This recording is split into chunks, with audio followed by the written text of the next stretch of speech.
Bullock goes high by himself. Oh, he's spinning McConey. Bullock pulls through. McConey spins. Bullock pulls through. No way. Cody Bullock burning it down.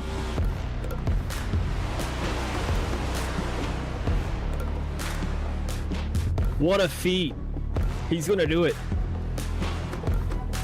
Von Traeger, after suffering so much bad luck early in the season, burn it down, son. Yeah, he deserved that.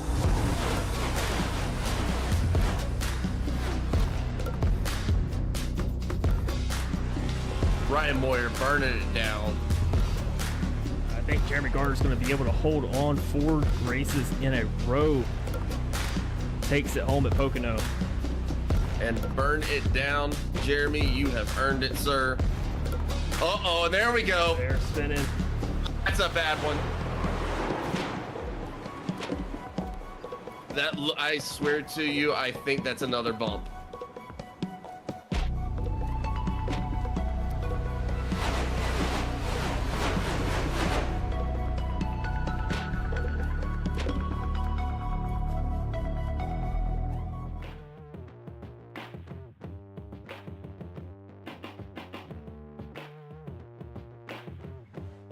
Ladies, gentlemen, boys and girls, welcome back to Knapp Daddy Racing. Welcome back to the Sunbelt Rentals Cup Series, and welcome to Richmond.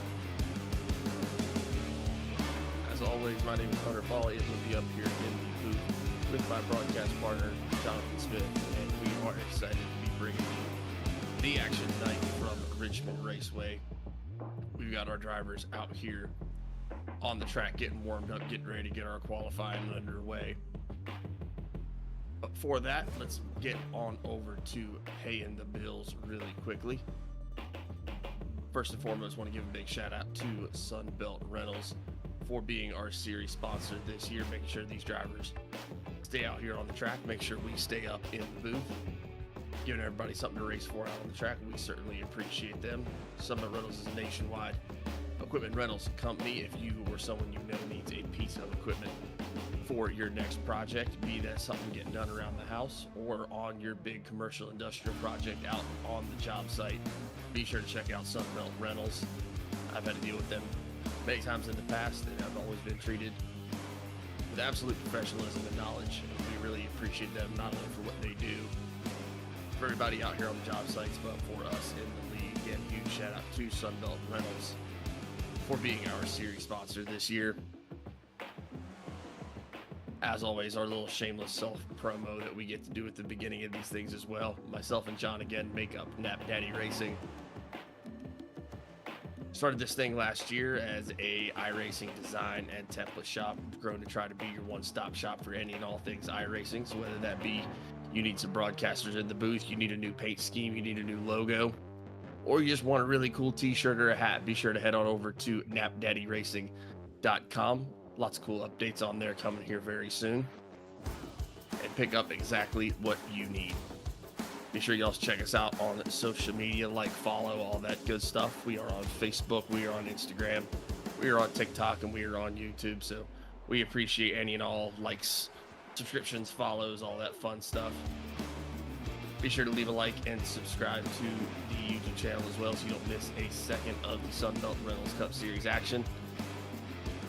And as always, make sure that you get loud in the comments, cheer on your drivers. I know they appreciate it, and we love reading them. It's one of my favorite parts of doing what we do. With that being said, let's get out here to the action on the track as we take a look at these guys getting their practice laps underway here at Richmond. Gonna go ahead and lead it off before I kick it over to my broadcast partner, though. You're gonna have to excuse my my failing voice. I am a little under the weather right now, trying to be a big boy and power through, but if this is a little grating to anyone at home, I do apologize. Sounds like I ate a pack of Marlboros before we decided to get up here in the booth, but I promise you I'm just sick. That being said, I'm going to quit yapping and take a drink of water and turn it over to my broadcast partner, Jonathan Smith, to talk to us a little bit about Richmond here. Yeah, I'll pull some of the weight for you now here tonight. Been pulling a lot of weight all season with that raspy voice coming over pretty nice, and sounds like a Sam Elliott audiobook. But out here tonight at Richmond, it's going to be a tough track for a lot of folks, especially with this new tire model, and I don't want to keep beating that dead horse there, but this tire model has caused a lot of trouble for a lot of drivers. Richmond's a fun track, though. I'm always in that boat that any track I like, most people hate. I love Richmond. Richmond's a fun track. You got turn 1 and 2 that's going to be very slick, but you got multiple lines you can run. Then 3 and 4 is going to play out a lot like my other favorite track, like Phoenix, where you kind of have to hit the brakes pretty hard coming in here to turn 3, ride that bottom, but you can punch out a lot earlier than you expect. So we kind of ride along here with Kenneth McCullough Jr. Looking for a good run out of Kenneth tonight in that 03 machine, along with his teammate and Christopher McCullough in that 04 car, following right behind him, getting some good practice time in. We talked to them a few times this season. I do not have an updated version of the points for you tonight. I think they are still working through some stuff from last week, but we'll flash you over to our point standings from last week at least. Ryan Moyer in first place, still Jacob Hutnick following along second, Jamie Horn third. Haven't seen him in a few weeks. Christopher McCullough looking to move up. Greg McConey, strong run last week as well, sitting there in the fifth place spot. I'm sorry. You got Tyler Justice in 6th, Kenneth McCullough Jr. in 7th, Craig Bontrager with a win at Charlotte this season. You saw it in the promo video in spectacular fashion in that 8th place spot. Cody Bullock in 9th, Brandon Trush in 10th, moving back here to our 11th through 20th, and this has changed since last week. Some drivers have moved up, some have moved down. Jake Euler in 11th, Simon Grills just inside that cutoff line, Aiden Wilson just outside, and Frank Marchese had some internet issues last week, still able to get back on the track and have a good finish. Jeremy Gardner, 4 wins in a row. I know he has moved up past that cutoff line by now. Dylan Canova, James Fox, George Jewell, Jay Vault, and Garrett Fox round out that top 20 as we're heading pretty close to playoff time here. Trying to remember exactly what week. I know we pushed back a week. Next week we'll be at Indianapolis, and that's a home track for a lot of these guys out here. But playoffs is going to start, I believe, still on July 28th, if not August 4th, if they don't push it back. I'm not sure yet, but that's going to be at Talladega, so they do have about a month left. A month and a half, 2 months to get it done, move up in those points. Coming up, we have Indianapolis, Watkins Glen, and Michigan before that playoff starts. So The tracks that's gonna be so much fun. yeah, I think Michigan's going to be a lot of fun for people. Indianapolis, a lot of fun. Watkins Glen, probably not a lot of fun for a lot, but I know there are some drivers in this league that love a good road course. This man Ryan Moyer took it in spectacular fashion at Sonoma a few weeks ago.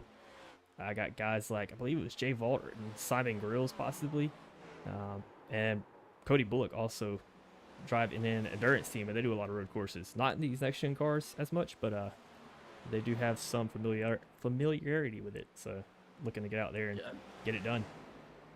Yeah, I know the 5.8 Motorsports boys like them some road tracks, and then as we saw before, I believe it was Ryan Moyer and Jamie Horn that ran so well at Sonoma, and then we thought that Ryan Moyer must have been out there practicing for hours beforehand, because it seems like he had everything nailed down. Come to find out, he barely made it in the race because he got stuck in the pickup line trying to get his kid, and he's just like, oh yeah man, I just got home like 15 minutes ago. It's like, okay, cool, I'm just gonna, me and my talentless self are just gonna go ahead and move on about my day. Yeah, I mean, Watkins Glen, I feel like is a little bit, I don't know, it's probably about the same difficulty level, I believe, as Sonoma. But then we head to the Roval a few weeks later in Charlotte, and that's going to be a blast. I know that's kind of an easier road course for people that don't really like road courses. You do take 1 and 2 and 3 and 4 like you normally would at Charlotte. You do have a little bus stop if they do it. You can do a chicane there, just depending on what you want to do. iRacing has recently updated that course there as well. Me and Hunter were out there a few weeks ago, standing on the track, getting some photos, getting some content. Got invited out to the Roval race coming up, actually. I believe that's in October maybe, but got infield tickets for that. So we might be out there again at the real thing, but a lot of road courses for some of these drivers coming up for them to move up in the points. But back to Richmond tonight. There's got to be a lot of good runs here. You're going to have to stay out of trouble. It's going to be slick. You're going to have to protect those tires, not let them slide out from underneath you, but looking for guys like Frank Marchese here to get a good run. Hopefully the internet works with him tonight. I know that's been the source of his issues the past few weeks. So hopefully that works out tonight.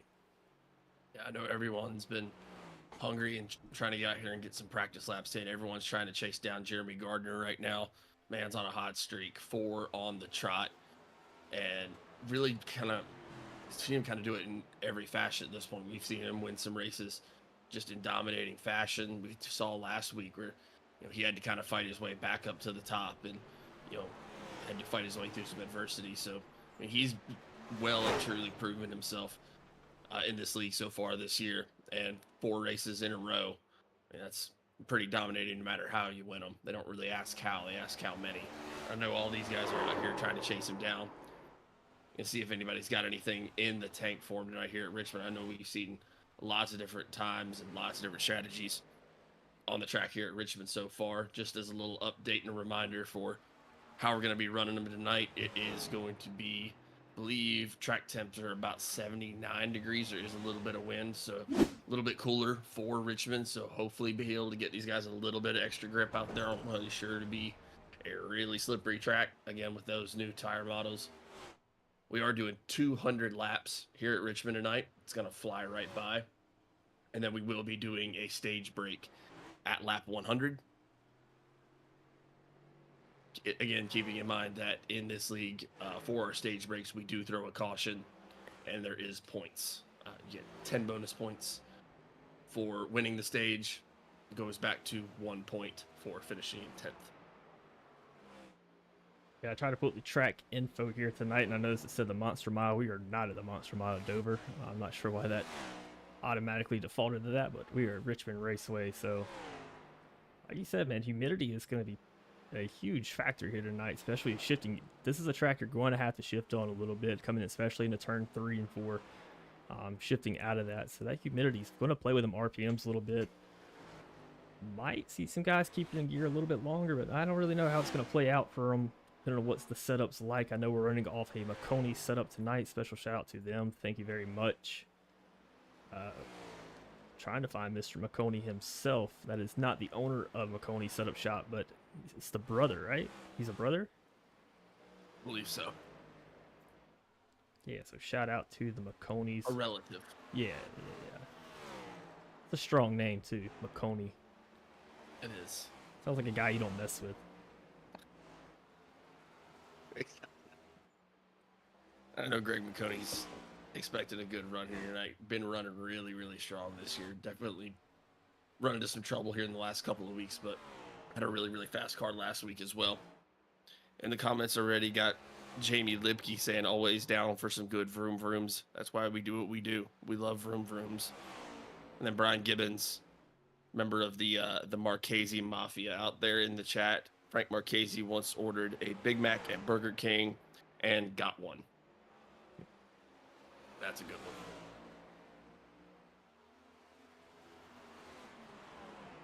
I would say I love those Frank Marchese jokes, but I don't think they're jokes. I think at this point they just might be true.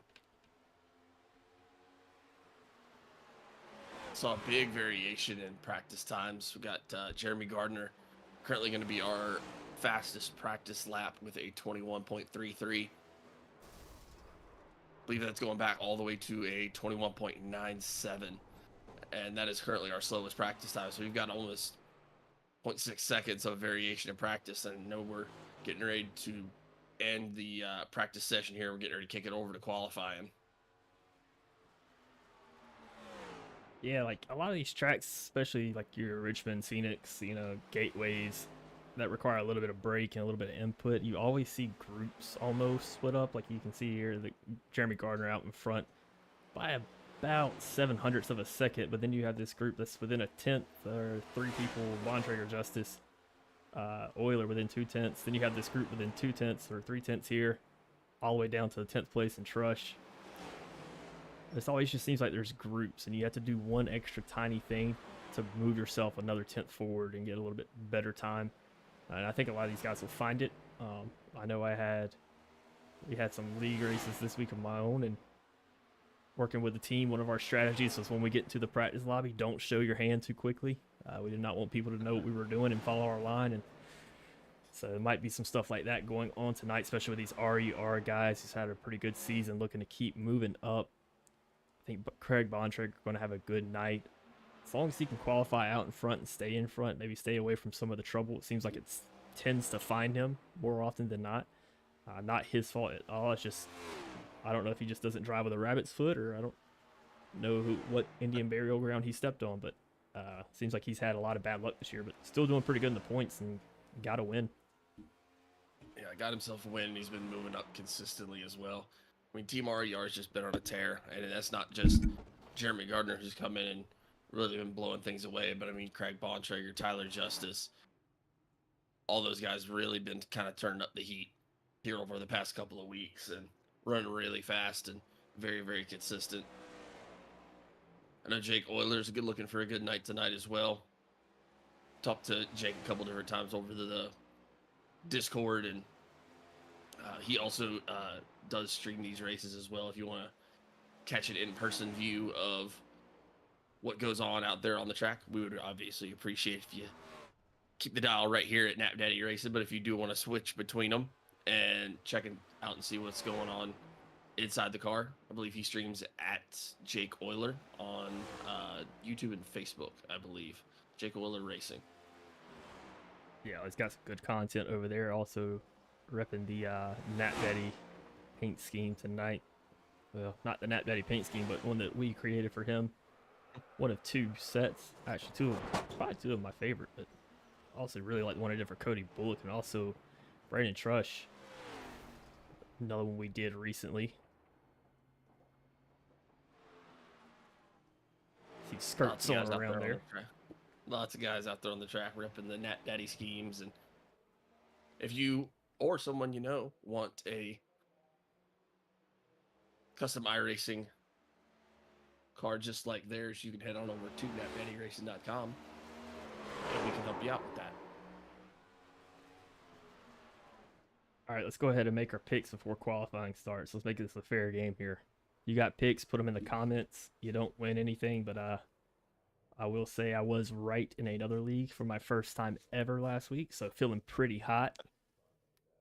Feeling pretty confident. Yeah, Papa's feeling delicious out here tonight, so I think we might go 2 for 2. And my pick, and I'm going to pick it for you, dude, is going to be Jamie. No, I'm just joking. It's Jesus, I can't find it. Ryan Moyer. I was about to say Jamie Moyer. Ryan Moyer.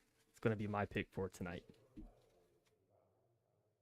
Calling Ryan Moyer for the win. Obviously, our points leader. Been racing really well with. The. I can't think either. Wow. Been racing really well with the number 36 and Jeremy Gardner as well. Been in a run where it seems like Jeremy Gardner's been unstoppable. Ryan Moyer's been one guy that's been seeming to stay out there and hang with it really, really well. I got 3 picks in the comment right here. Frank Marchese for first, Frank Marchese second, Frank Marchese also second. I got Jamie Limke also in the comments saying, I race with Jeremy. Dude starts in the back just to keep from getting bored. I mean, 4 races on the trot. That's some, like, old school Kyle Busch era domination. Pretty fantastic.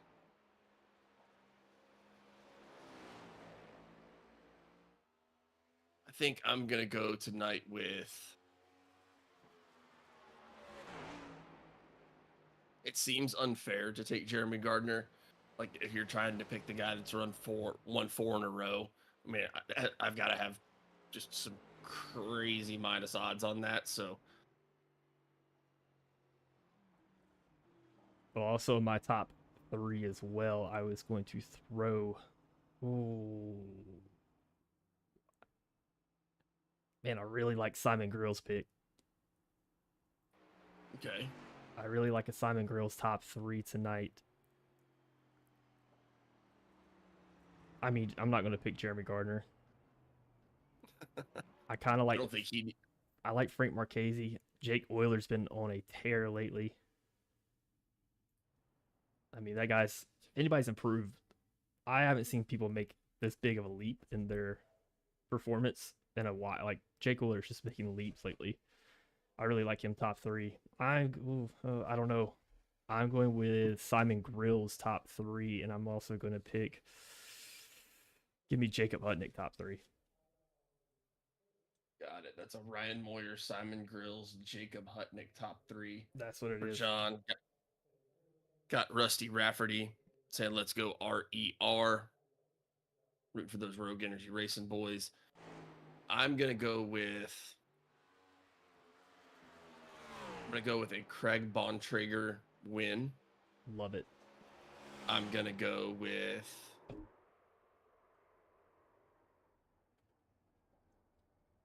I'm going to go with the Jeremy Gardner top three. And then I'm also going to go with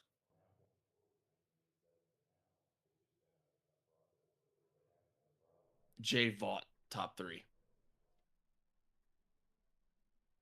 I love it. Got to balance out some of those picks, you know. Just try to kind of mix it up a little bit, you know. I mean, your odds on taking the Jeremy Gardner top three. I mean, that's what I'm saying. That's pretty low odds right there. And then Craig Bontrager been running really, really fast, been trying to get back up there in victory lane. And then Jay Vaught runs them really, really fast. I know he's had a ton of bad luck this year so far, but I think maybe Richmond's where you can get a bounce back.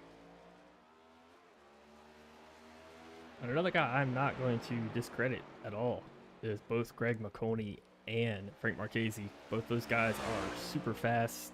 Like I said, Marchese, the biggest issue for him isn't driving, it's internet. So, I mean, give him a full race. Let's see what this guy can do. I feel like he can be up there at the front any day. Also, can never count Greg McConey out. Like, guy's just super fast. And then I did see in our little broadcast chat here, someone seeing if we could refresh trading paints before we get this thing underway. We can give it a shot here.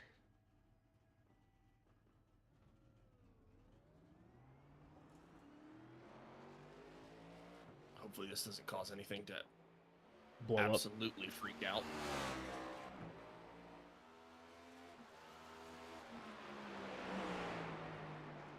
It's going to be great for a second. Should come back, hopefully. We really hope.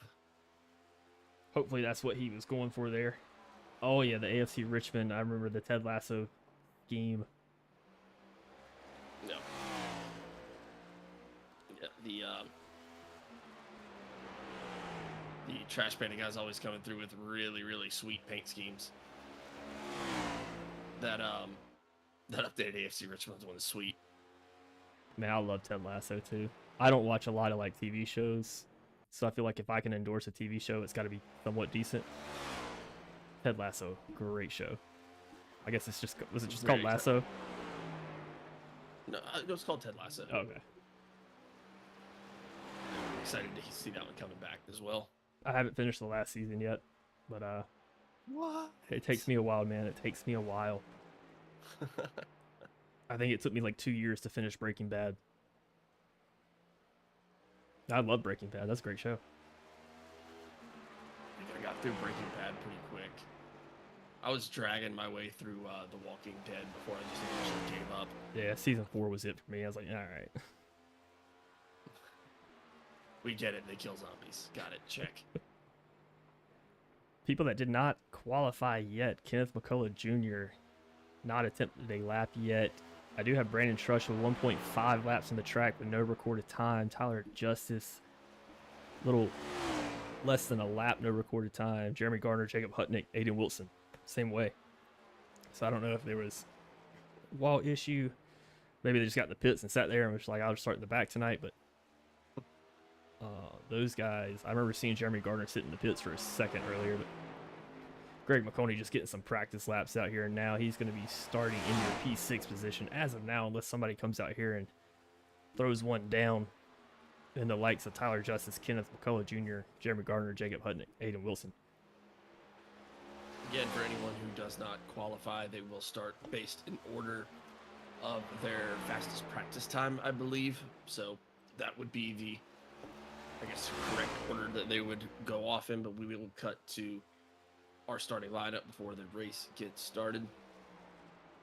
Currently, in terms of who we do have with a qualifying lap, Ryan Moyer is going to be starting in first, followed by Craig Bontrager. Then you're going to have Jake Euler, Cody Bullock, Frank Marchese, Greg McConey, Jay Vaught, Simon Grills, and Christopher McCullough. See if we can hop in this cockpit here with Greg McConey. He's taking some laps around here. Normally try to do a interview with this, but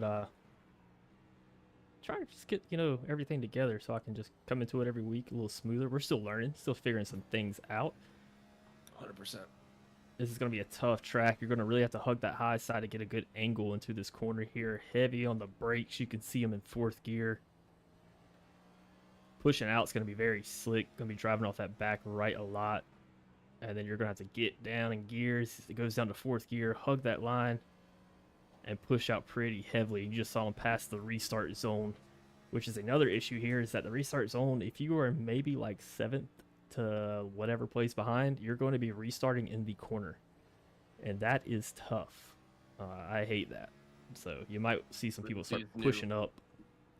Yeah, I was going to say, especially with these new tire models, this is one thing I've especially noticed is having to get on the gas or the brakes heavy going into corners, or while you're kind of just getting ready to come out of the corner. That can really affect how loose you get coming out, and we've seen people completely snap loose having to do stuff like that. But that's gonna be another thing that's gonna come into play here tonight very seriously, is that they do get that one fast repair. So if you do end up in any trouble, you need to make sure that you're using that strategy of when you're going to use that fast repair very well, because you only get one of them, and if you have to burn it too early and then get into trouble late in the race, it could be a real problem. Keep in mind, a fast repair, for anyone that does not know, just means that one time during this race, these drivers are going to be able to come down pit road, get all of their damage repaired, and that is in the same amount of time that they would have a normal 4-tire pit stop. Right around on the nose of Greg McConey's car, as that's going to end qualifying there. I was trying to get a better view of that restart zone. That's going to be taken right there between right at the exit of 4. So that's not going to be a fun time, but we're ready to get them gridded up. Let's get going here. Looking at a nice little image of the outside of Richmond. I've actually never been to Richmond. Lived right around it for a little bit, and just never went. Definitely on my bucket list to go. It was quite a long time ago last time I went. I think I might have been 12 or 13 last time I was up there. It's about 2 years So ago. it's definitely been... Yeah, 100%, even though I sound like I'm 45. Could you just give me a Ford F-150 ad read really quick?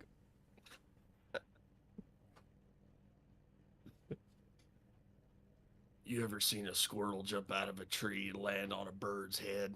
That's what it feels like to drive a Ford F-250 dually. There you go. I love it. You got the sick voice. We got to have that there, but I appreciate you hanging tonight with the sick voice. That hurt. Nathan Fox in the comments saying, hello, everyone. Go RER. Go 35 Bontrager. Good to have Nathan in here as always. That is Craig Bontrager's spotter.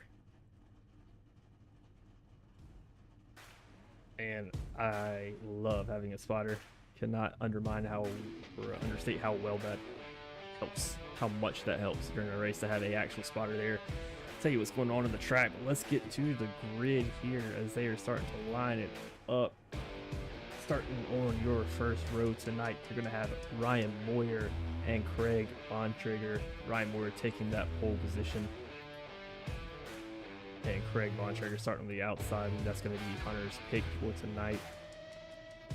In that second row, you're going to have Jake Euler in that 7 car. and Cody Bullock in the 8 on his outside. Making up row 3, Frank Marchese also in the Richmond FC car, and Jay Vault on his outside in that 10 car. Row 4 is going to be made up of Greg McConey, teammate of Frank Marchese, and Simon Grills. Oh, that's Greg McConey, actually. I'm sorry, they switched positions on really quick. Next row is going to be Jay Vault and Simon Grills there. 5th row is going to be Chris McCullough and Jeremy Gardner, followed by Jacob Hutnick and Aiden Wilson. Tyler Justice going to be in that 13th spot. Kenneth McCullough Jr. And then rounding out your field is going to be Brandon Trush in that 23 machine. And that's what it's going to look like here as we start this thing off one more time around. Pace car lights are off. Gonna be a good night. I can already feel it. I already really enjoy watching Richmond racing. So seeing these guys get out here and attack Richmond, and I just think it's gonna be a super, super fun night. It's been a minute since we've been on a short track as well. But pace car is off. Start will be led by Ryan Moyer. We are green flag racing here at Richmond for the Sunbelt Rentals Cup Series. Great jump by Ryan Moyer to get this thing started out. Well, it looks like Craig Bontrager had to go all the way up to the top side there. He touched the wall just a little bit. Shouldn't be too much damage, but he is going to lose some positions there. Craig McConey already on his inside. Or it's Frank Marchese already on his inside. Excuse me. Frank Marchese moves up into 3rd place. Cody Bullock looking to the inside now. Should have a pretty good run on this inside here. Coming, especially to this next turn, but he's not. 1 and 2, you're going to have to run the outside. 3 and 4, the run's going to be on the inside for sure coming out of that corner. You don't want to live on that high side though, but especially 1 and 2, but you can get a good run coming out of there. You just really have to protect that low side coming into 3 and 4. But Jake Euler up here in 2nd place right now. Looking outside. Don't know if that's going to work for him there, but making some looks, trying to get around Ryan Moyer in 1st place. I think as the race goes on, you might be able to see some people start to do a little bit more damage up there on that high side, but I think especially here early on those fresh tires, it's going to be really, really tough to get any sort of position pass going up there. Just saw Frank Marchese get a little loose there and falling back just a little bit, still keeping his position in 3rd. Yep, had to go all the way to the bottom of the track there. It looked like to catch that thing while it was getting loose. Saw Craig Bontrager look to the high side. Looked like he got a little loose there on entry as well.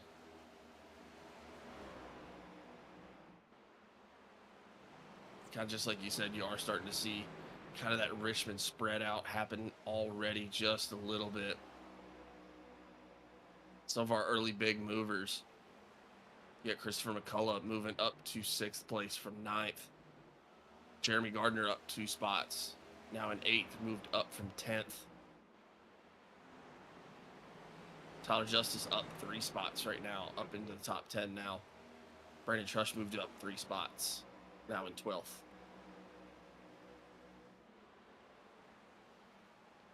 Yeah, I'm not really surprised by Brandon Trush moving up right now. He's always kind of sneaks up on us, and he's like there, the top 5, top 3 at the very end. Not going to get me this time. I'm expecting it to happen. I'm expecting him to be up front. Not going to be bamboozled at all. It's looking like our early fast runner is going to be Ryan Moyer and Jake Euler. Ryan Moyer got about 0.3 of a second of a lead on Jake Euler right now. He's trying to hang tough with him. Craig Bontrager sitting there in 3rd place. Cody Bullock running in 4th right now. And then Frank Marchese and Christopher McCullough going after it right now. Christopher McCullough trying to move up another spot.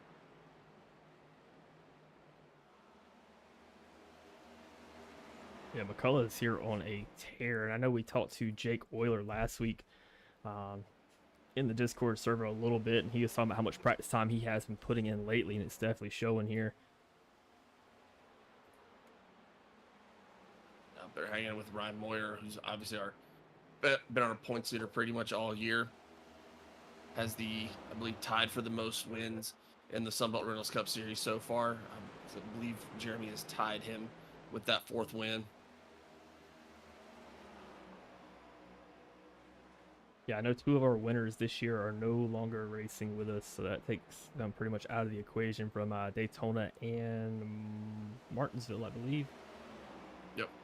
But past that, I mean, it's been Ryan Moore, Craig Bontrager, Cody Bullock, and Jeremy Gardner been your winners. Big bump out of Greg McConey to Jeremy Gardner back there, coming out of that corner. Said, let's go, let's move. Jeremy Gardner trying to keep moving his way up there. Greg McConey currently still sitting 8th place. Jeremy Gardner able to get the pass made on Greg McConey, but now he's got to try to get around Greg's teammate Frank Marchese. It's like seeing double with those cars there. Both of them have the Lasso Believe on the back. That's so cool. I like that a lot. Got Kathy Trush in the comments. Team Trush, number 23.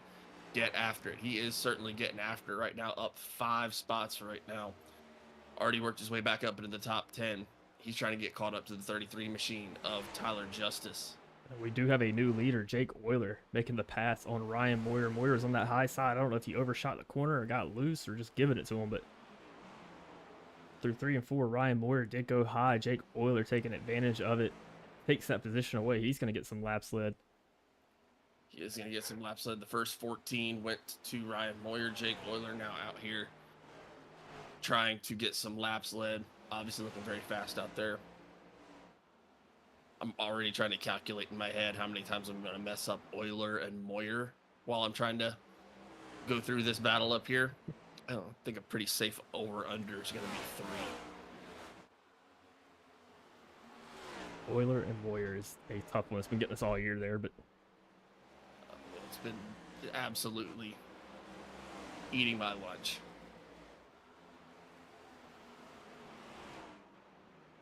like Jeremy Gardner trying to make a pass to the inside here of Frank Marchese. He might clear him here. If not, he'll probably get him in 1 and 2. I was going to say, speaking of eating, Jeremy Gardner is on the track right now. Already moved his way up. He is going to complete that pass there on Frank Marchese. That's going to get him into the 6th position. Now he does have to go up there and catch Christopher McCullough, who's on a tear himself. Christopher McCullough looking to the inside of Cody Bullock, trying to make that pass. Cody turned in some very consistent laps right now.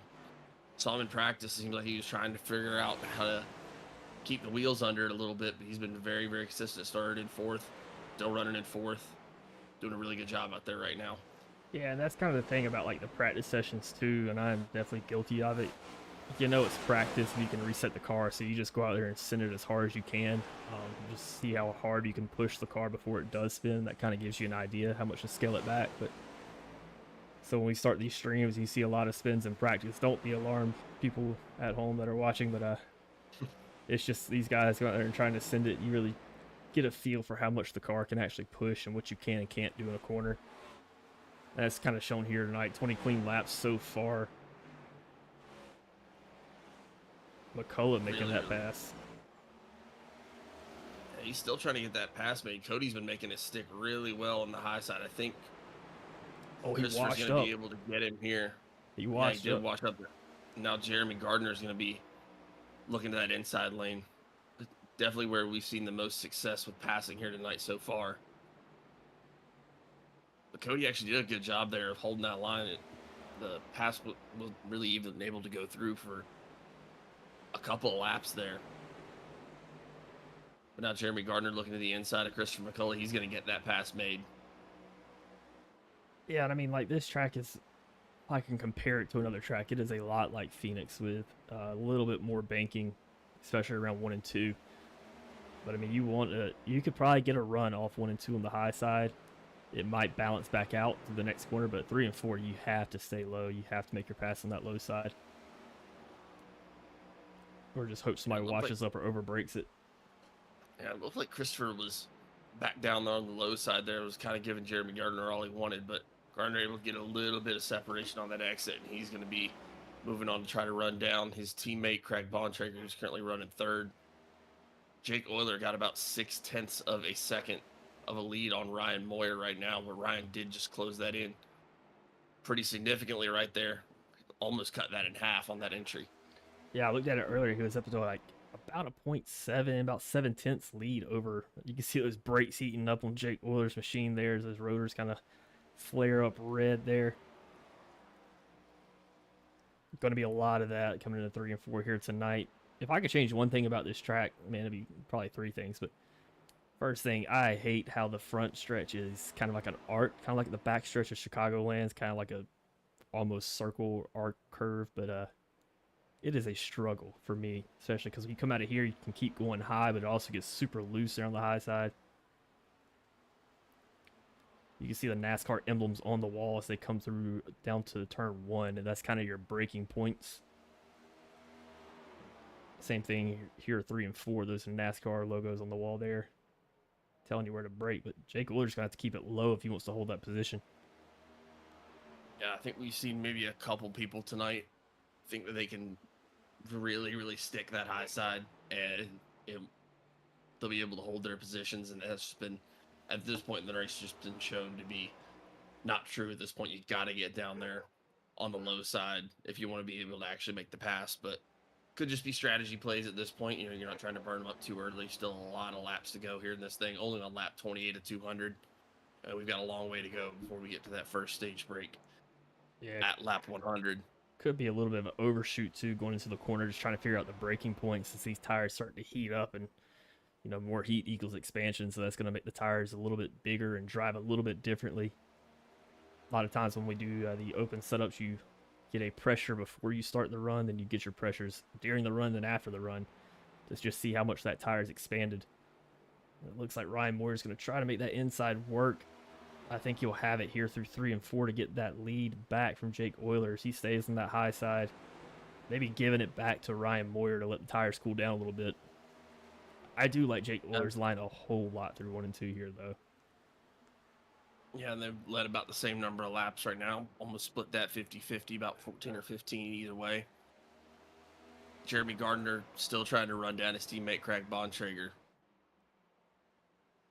Christopher McCullough back to 7th at this point, slid back just a couple spots from where he'd gotten up to. Cody Bullock now back to 11th place. So he did lose a little bit of time once he fell out of that 4th position. And then you got his teammate back there, Simon Grills, currently running in the 12th position. Jay Vaught back there in 13th right now. And you're going to have Aiden Wilson and Jacob Hutnick currently going to be at the back of the pack, but there is still a lot of racing to do. Yeah, there was a big team meeting, players only meeting, if you will, locker room meeting between the Sunbelt Racing League this week about looking at some changes into the league, maybe to increase some driver count, help some retention, things that we could do better. Just standard stuff that most leagues do every year. But one of the things I think they've made the change for tonight is that there's only one stage break that is going to occur at lap 100. So about halfway through out here now. Craig Bontrager now going to the outside of Jake Euler. Looks like he's going to be able to get the pass made on lap 34 here. It's going to move him up into the 2nd spot. It looks like his teammate Jeremy Gardner is trying to go right behind him. Jeremy's having to go on that high side, though, so he's going to have to get a really good exit if he wants to make this pass. It looks like he's going to get it. And I think Jake's given that to him. A big defense thing that you can do at this track, especially coming out of 1 and 2, or coming out of turn 2 there, is really squeeze that guy above you and not give him the lane that he wants to get, because he's going to want to arc into that corner a little early. But if you squeeze him up to the top, not allow him to get down as low as he wants, you can definitely take 3 and 4 and hold on to it. I think Jake Euler being nice and letting the fast driver have it there. Those guys have, looks like, probably better tires right now, or Jake Euler's just kind of hanging back to let his cool off. Yeah, still plenty of racing here left to do at this point. Minnie in the comments saying, let's go Team Trash Panda. Got the 2 teammates one after the other, actually, right now. You got Greg McConey currently running in 5th. Got Frank Marchese in 6th place right now. I believe that's just a spot swap for them in terms of where they started. You got Tyler Justice back there. He's trying to get up to the back bumper of Frank Marchese, trying to get up there with his RER teammates up there in second and third. Brandon Trush also continuing to make his way through the field. Started in 15th, which would be last for this track, or for this race, excuse me, and he's up to 8th place now. Yeah, he's up 7 spots, tied with your biggest mover. Your biggest mover right now between Brandon Trush and Jeremy Gardner, both up 7 spots for tonight. Tyler Justice up 6 spots. Kenneth McCullough Jr.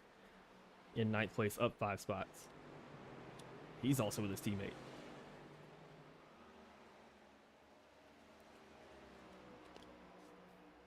And you are going to start to run into an issue here where you're going to have these leaders, Ryan Moyer and Craig Bontrager. Craig Bontrager now getting awfully close to the bumper of Ryan Moyer. You are going to start running into some lap traffic here before 2 off along. Jacob Hutnick about 17 seconds off pace, and Jay Vaught almost 19 seconds. They are going to start to run into lapping those guys here. Probably, looks like Jay Vaught's got about the straightaway left of distance between him and Ryan Moyer.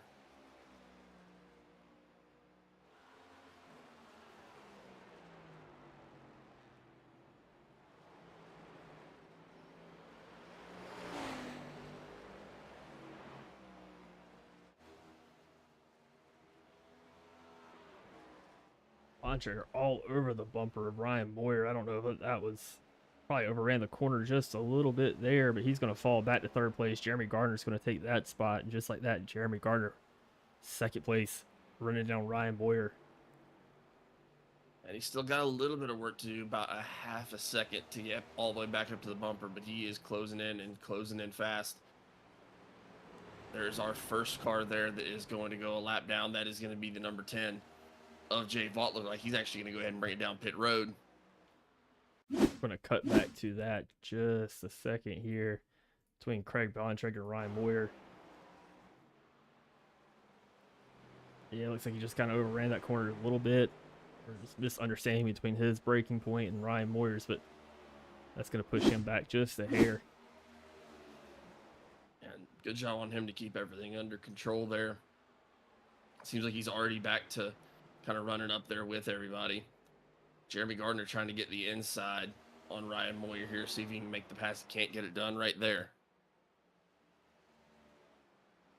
Good move there by Ryan Moyer to get to the low side there and block off that run of Jeremy Gardner. Going back here in the pack a little bit, we've got Tyler Justice making a move to get around Greg McConey. Ooh, Moyer, a little loose. Jeremy Gardner going to go to that high side. Looks like he's going to take it for your new leader. I was getting ready to bring. I saw the comment from Benny saying, how would one contact you guys to ask about streaming and casting? I was going to say email us. John beat me to the punch. What I do, man. Racing. Got to be first. Cody Bullitt bringing it down pit road. Looks like he's going to take 4 sets of tires here. Well, 1 set of tires. 4 total. That's true. Ryan Moyer also going ahead and bringing it down pit road. So it looks like our barrier is going to be about 47 laps for this stint. Is about what you can get. Maybe a little bit more on gas, but I think the tires are going to go before the gas does here. Oh, 100%. Looks like Jake Euler also took that opportunity to bring it down. So that is going to keep your race leaders as Jeremy Gardner and Craig Bontrager for the time being.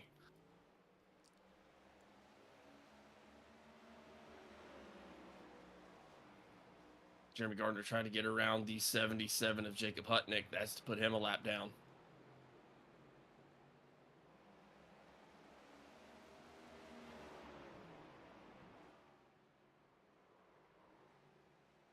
So we do have some pit road cycling that's going to need to happen here, but currently you got Ryan Moyer, Jake Euler, both down 1 lap. Cody Bullock down 2 laps, and Jay Vaught is going to be 5 laps down right now. Jacob Hutnick just went a lap down.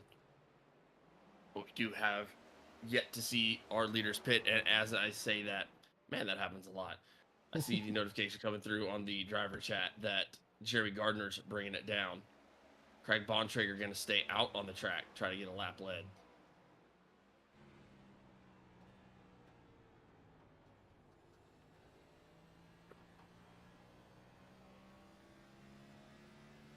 All right. Here's some trivia for you here. You ready for it? Hit me. Also, people in the comments too. This is a two-parter. Who has the longest streak of wins in NASCAR history, and how many races was it?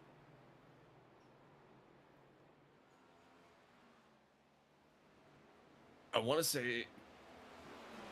say Richard Petty, and the number's an absolute guess.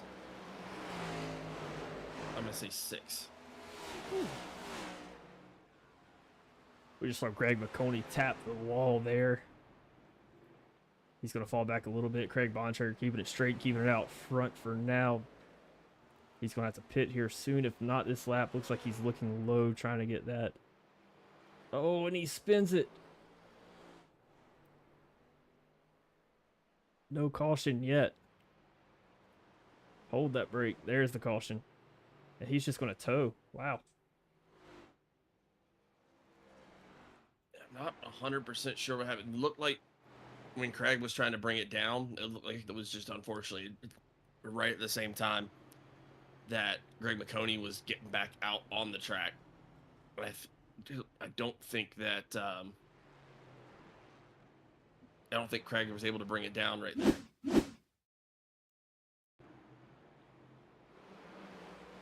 Yeah, we saw this at Atlanta. Man, if you get on the brakes a little bit in these cars now, it's like, especially that apron, just had it to slide a little bit. And back end just dives out from under it. Yeah, didn't tap the wall though. He's going to keep that thing clean, but he decided to tow. That's going to be a little bit of a penalty to tow, but luckily under caution. Yeah, I think that was just a situation where it was stuck up there on the top of the track. Unfortunately, you have to hold the brakes right there to make sure you don't slide down all the way. But yeah, that was a tough spot there. Good on him to keep that brake held there. Looking at the pit boards for both the Trash Panda guys, it says "Believe" on it. I love it. And then Jamie Libke also threw in an answer for your trivia question. They said Richard Petty in 10. That is correct. It is Richard Petty, 10 races in a row.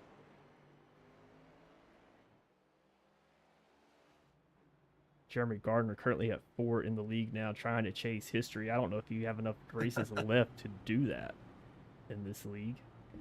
Gardner coming in a little bit late to the season. I think he's only raced 5 races with us now.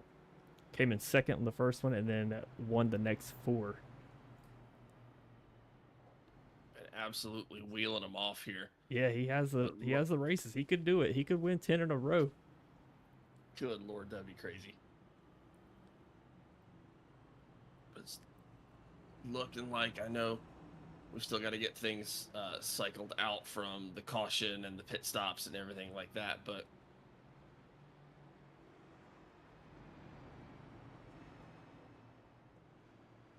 what are we looking like up front? I know some of those guys up front are just waiting to get their waiver rounds.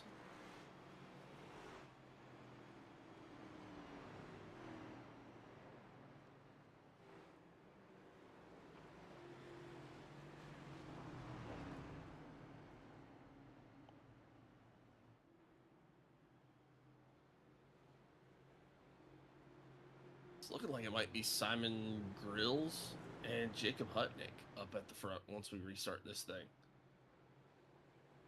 believe you're right. Pace car is diving off the track with the lights on from my screen, but all right. Surprised they didn't delay this a little bit. I think they are. Yeah, I believe they, or at least they made the attempt to delay it. I saw the message come through in the driver chat. Yeah, I got the pace car coming back out now on the track. Yep.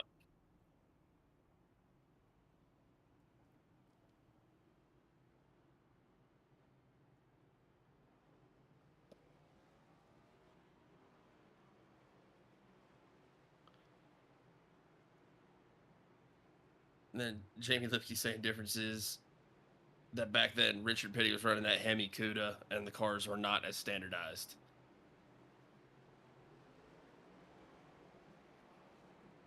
I thought about that as well, so I looked up what the next closest one was. Could you guess the next closest one? There's 3 drivers that, I guess in the modern era is what it defines it as, Yeah. that have the same amount of consecutive wins.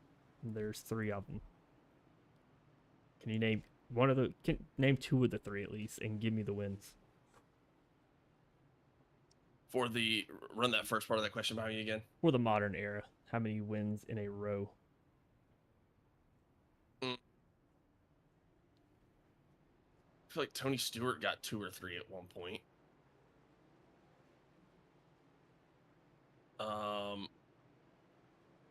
Dale Sr. got a couple in a row. That's one of them. Jeff Gordon? Not the most in a row. We are back to green flag racing here, though. It's going to be Simon Grills and Jacob Hutnick out here at the very front of this thing as we get restarted on lap 60 here of 200 here at Richmond Raceway. Got Aiden Wilson in that Chili's machine in the 3rd spot.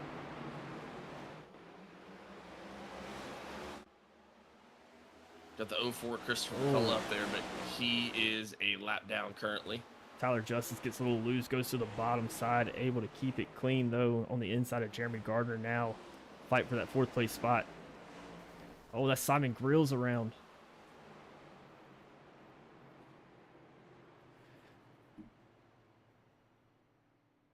Sounded like it smacked the wall pretty good, but we're going to go back and double check on that. It looked like it smacked the wall pretty good there. Yep, gets loose coming out of that corner right into the wall. He does have a fast repair.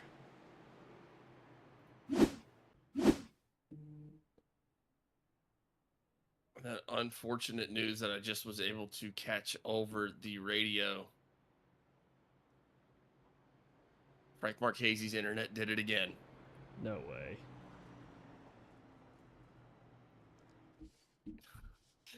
Just heard Greg come over the radio and say, can we start a GoFundMe or can we take some donations to get Frank a new modem?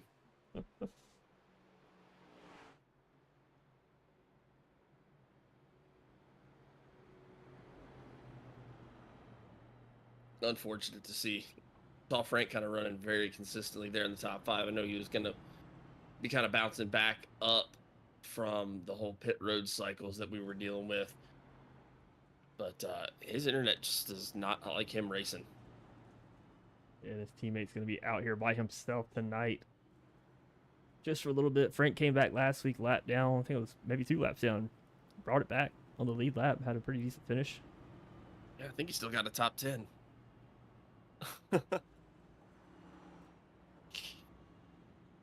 We'll have to put Thoughts the and prayers for Frank's modem. Yeah, we'll have to put a link for the GoFundMe in the chat somewhere. I would love to see Frank finish a race, man. He's fast. Like, I know he's kind of hanging back in the beginning, but the beginning of the race don't mean nothing.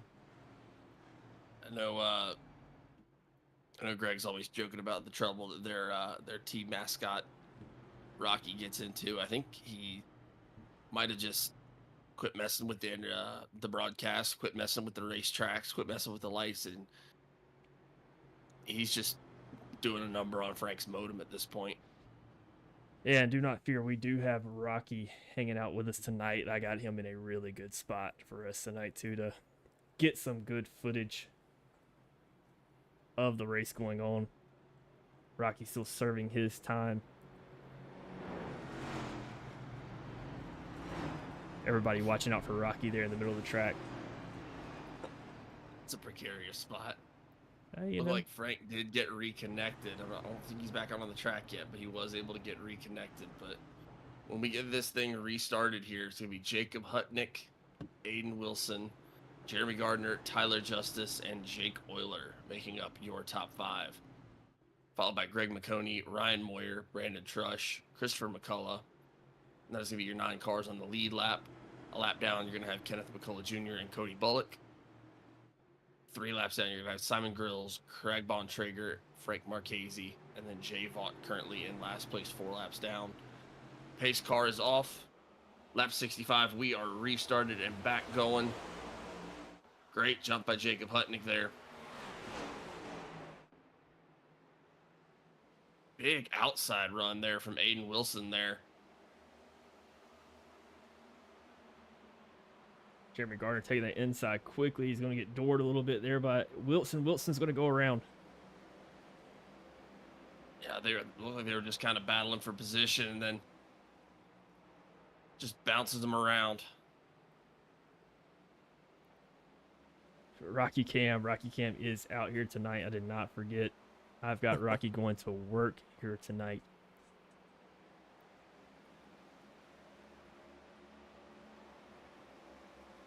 Jamie Lipke again with the history lessons in the comments. Had to Google it, but Jimmy Johnson had 5 consecutive championships. Like wins. Easy now. I said misread that consecutive championships. That was the next comment.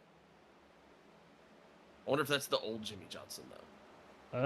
Oh. I didn't see that part.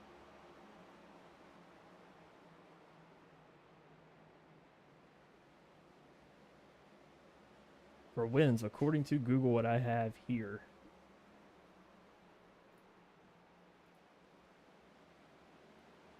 I couldn't tell you, man.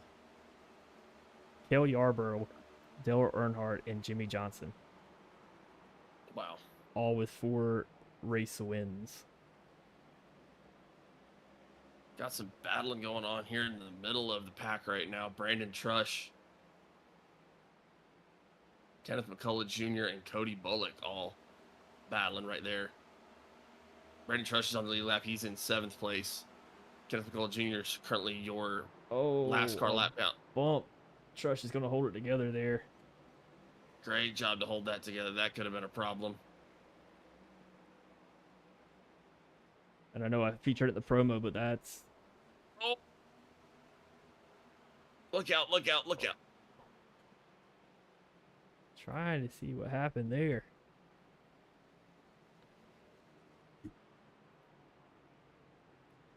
Looked like Kenneth McCullough Jr. and Cody Bullock. Right after Kenneth McCullough Jr. got just a little bit into Brandon Trush there, Brandon Trush able to save it. And then I heard Cody come over the radio, so he had to lock him up a little bit, and then he got into Kenneth McCullough Jr. there.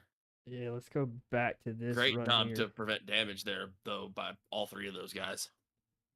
We're watching Kenneth McCullough Jr. in that 3 car behind Brandon Trush. Give a little tap to Brandon Trush here.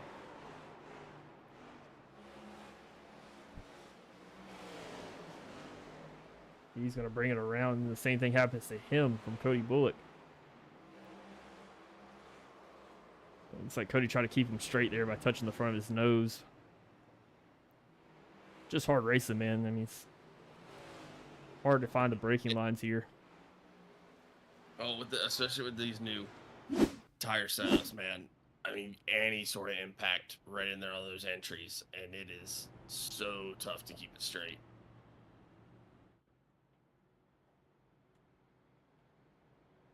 Cale Yarborough, Jeff Gordon, Dale Earnhardt, each with 4 consecutive wins, 76, 98, and 87. Wow.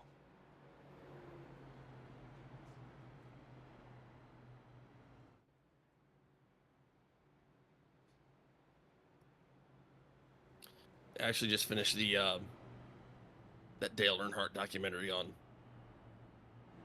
Amazon, and it was really, really good. It was kind of a lot of stuff that I had never fully been aware of or wasn't alive to see. You know, that how kind of how dominant Dale was, like, back in his heyday, and how it seemed like kind of later on in his career he was trying to calm things down a little bit.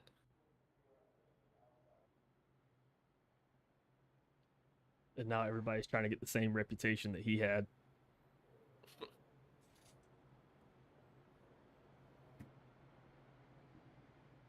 I know there's one name that people keep bringing up as saying this reminds them of young Dale Sr. Yeah, and I was trying to pull up his car because Aiden Wilson is driving that car tonight, the Chili's Dente car. I did just see a race control message come through that Aiden Wilson's car had to get sent to the pits due to connection issues.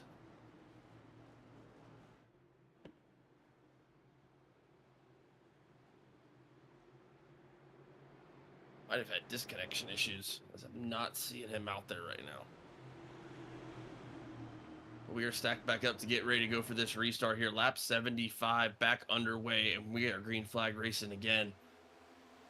Jacob Hutnick again. Really great restart out of him.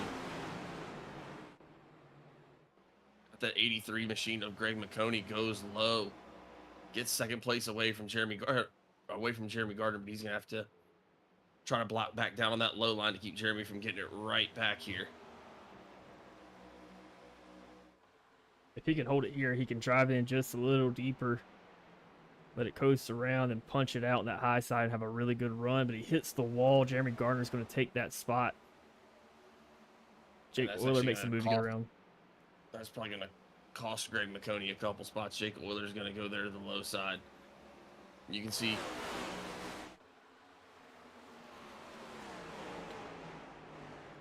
Christopher McCullough down there as well, trying to get up there and get some positions.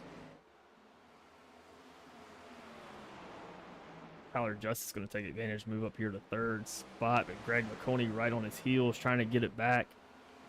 We got a stage break coming up at lap 100. And that is going to be for points, so you're going to see these guys starting to turn up a little bit. Jacob Hutnick now got to be getting close to a point where he's running, where he might be our biggest lap lead right now. You know, he's had about the last 25 or so. If he can hold this thing out to the end, he might be able to not only get those stage points, but be well on his way to leading the most laps. But he has got a hard charging group behind him. He's got the RER teammates of Jeremy Gardner and Tyler Justice there in second and third. And then Greg McConey was looking really, really fast on that restart. Did have that little slip, which almost put him in the wall, but he's been able to recover. He's right back to the bumper. Yeah, the thing you see with these leaders here that are kind of keeping it out front here is they're staying consistent with their line. They know what line works, and they're sticking to it. You got to be a little patient with it, make your passes where they come available. It's hard to force stuff here at Richmond, but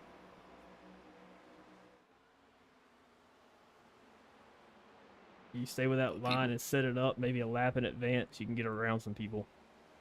Yeah, that's the thing, is you always got to be thinking laps ahead here at Richmond. It's very tough to make kind of that same turn decision to be like, oh, I think I can send it. And then that's a really good way to find yourself getting loose and end up in the wall, or making yourself a contender for the John Deere Award winner. Did see Jamie Lipke again in the comments saying, I keep hearing people comparing Carson Hocevar to Dale Sr. Needs to win races right now. He's a loose cannon on the track with a lot of potential, but needs to dial it back a bit. That would be almost my exact opinion on Carson Hocevar, and that is who I was referring to. Yep. Yeah. If you've ever spent a little bit of time on iRacing, might have had the pleasure of racing with Carson Hocevar and then form your own opinions off that. Hey, John, have you ever raced with Carson Hocevar? That's for another day. As we get back here to Richmond, we'll keep those opinions to ourselves. I think he's a funny guy. I think it's good for the sport of NASCAR overall to have like a young, kind of funny face in there. Because I mean, you see some of the dudes' TikToks, he's a funny guy. But I think that's kind of to Jamie's point there. I think that'll kind of be maybe more accepted if he wins some more races. Because right now, kind of the trash talking, goofy kind of stuff, I think it might be a little grating until you win. Yep. I had the pleasure of running in a league with Mr. Carson for a little bit. And Jake Euler's holding down that high side, keeping Ryan Moore behind him.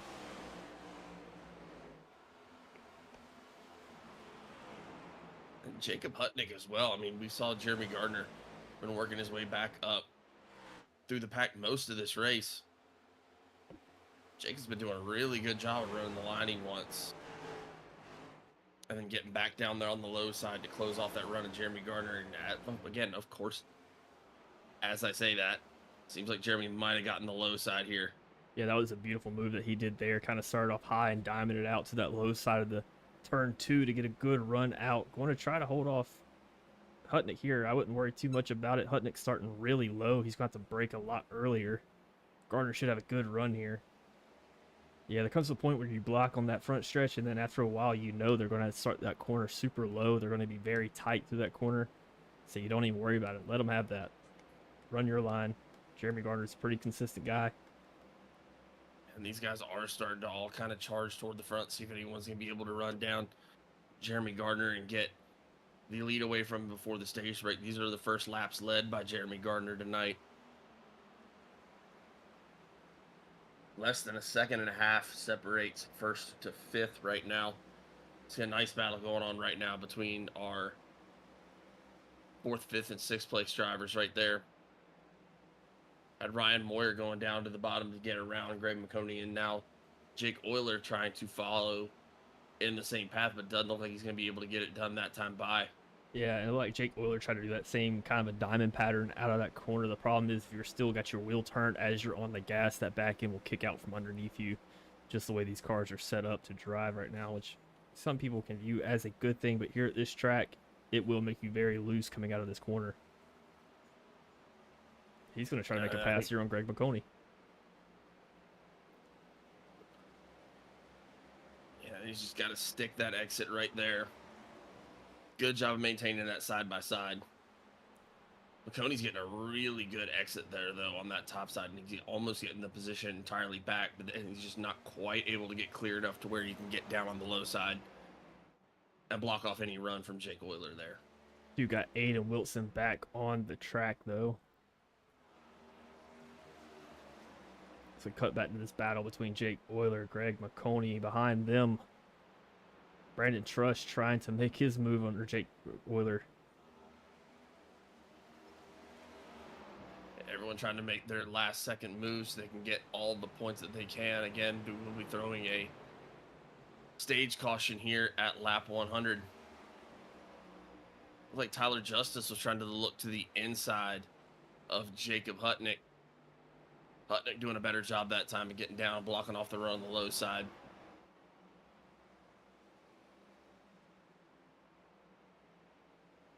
Ryan Moyer also coming in with a full head of steam. He's up in 4th place now, and he's trying to get back up there.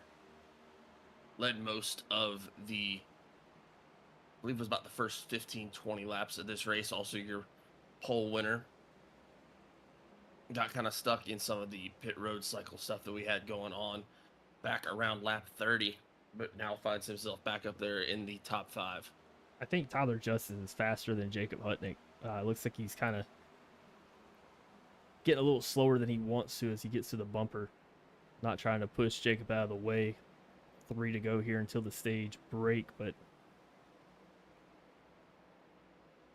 I think there was a little bit of a wobble out of Jacob Hutnick as well. Ryan Moyer gets his nose to the inside of Tyler Justice. Really, really tight, able to make that move clean.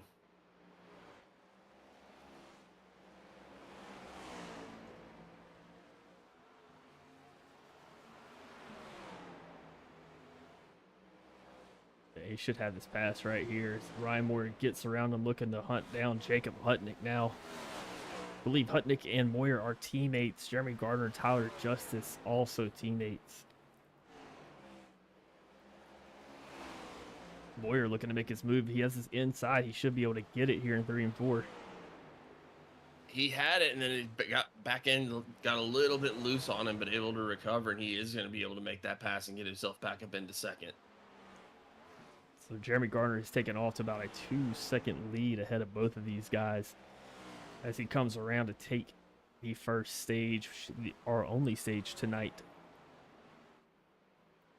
It is going to be our only stage tonight, and congratulations to Jeremy Gardner for taking stage 1 of our Sunbelt Rentals Cup Series race here tonight at Richmond. Really good battle out of all of those guys there at the end. Jeremy Gardner lead laps for the first time, about lap 90, getting the last 10 laps all taken care of. Yeah, it's like Ryan Moyer's going to get that second place spot. Tyler Justice, Jacob Hutnick, Brandon Trush. Talked about him earlier. I'm not surprised. Up there in 5th place. Putting the moves on. Greg McConey in 6th. Jake Euler in 7th. And there's going to be our stage caution thrown now.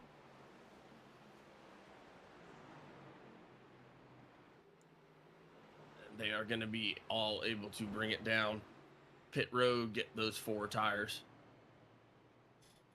I think Kenneth McCullough Jr. is going to get the lucky dog here.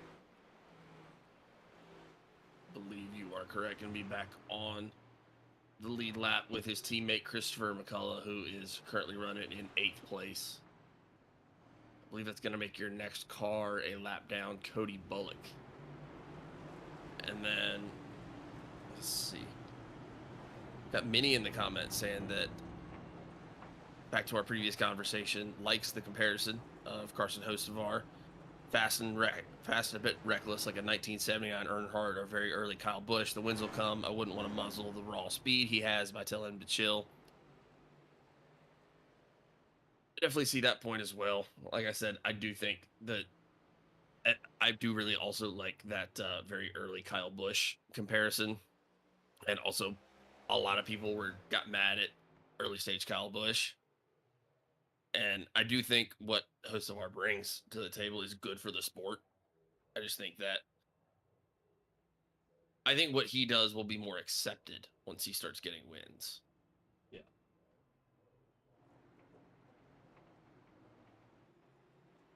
I can see that. I like how it seems like Kyle Busch has had this entire resurgence in the past couple of years. I remember, like, when he was, stuck kind of still in his younger days, maybe his first 3 or 4 years in NASCAR. Boy, did people hate him. Well, it started out as Kurt Busch, and then it went to Kyle Busch. He took over the reins for him. And I've never seen Kurt Busch without a Monster Energy can in his hand. You say Kurt Busch or Kyle Busch? Kurt Busch. Seen him at a few appearances. I think I saw him at... He did a race like a few years ago. No. Maybe it was Bristol like 2 or 3 years ago, like Xfinity or Trucks or something, maybe. I can't remember. But he was on the stage getting announced or something. I think he still does a lot of racing, actually. I think he's still involved with, like, some dirt track stuff. Almost weekly is getting involved with some races away from the Lake Norman Police Department.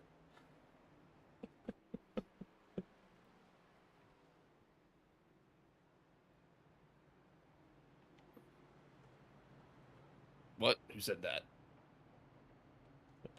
Oh, man. We are halfway through this thing. Ryan Moyer, Jeremy Gardner out front. Tyler Justice, Jacob Hutnick. Battle of 2 teams here. Then you have Greg McConey and Jake Euler behind them.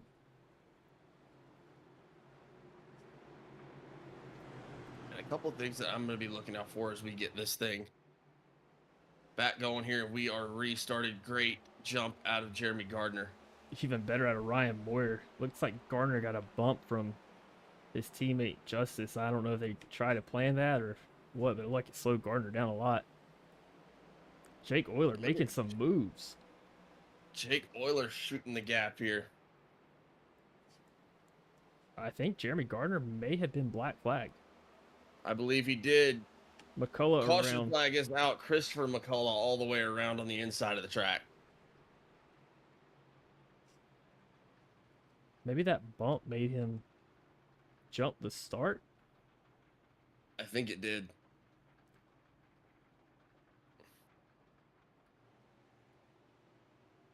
That's a very convenient time for a caution to come out for Jeremy Gardner there.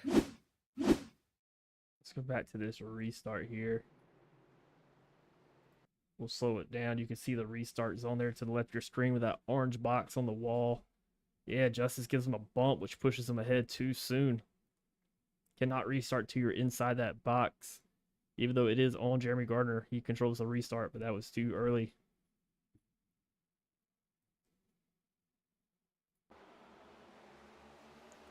Then cutting back here to Christopher McCullough as they get around. I know they went around this first turn here. Jake Euler making the move through the gap, put himself into third place.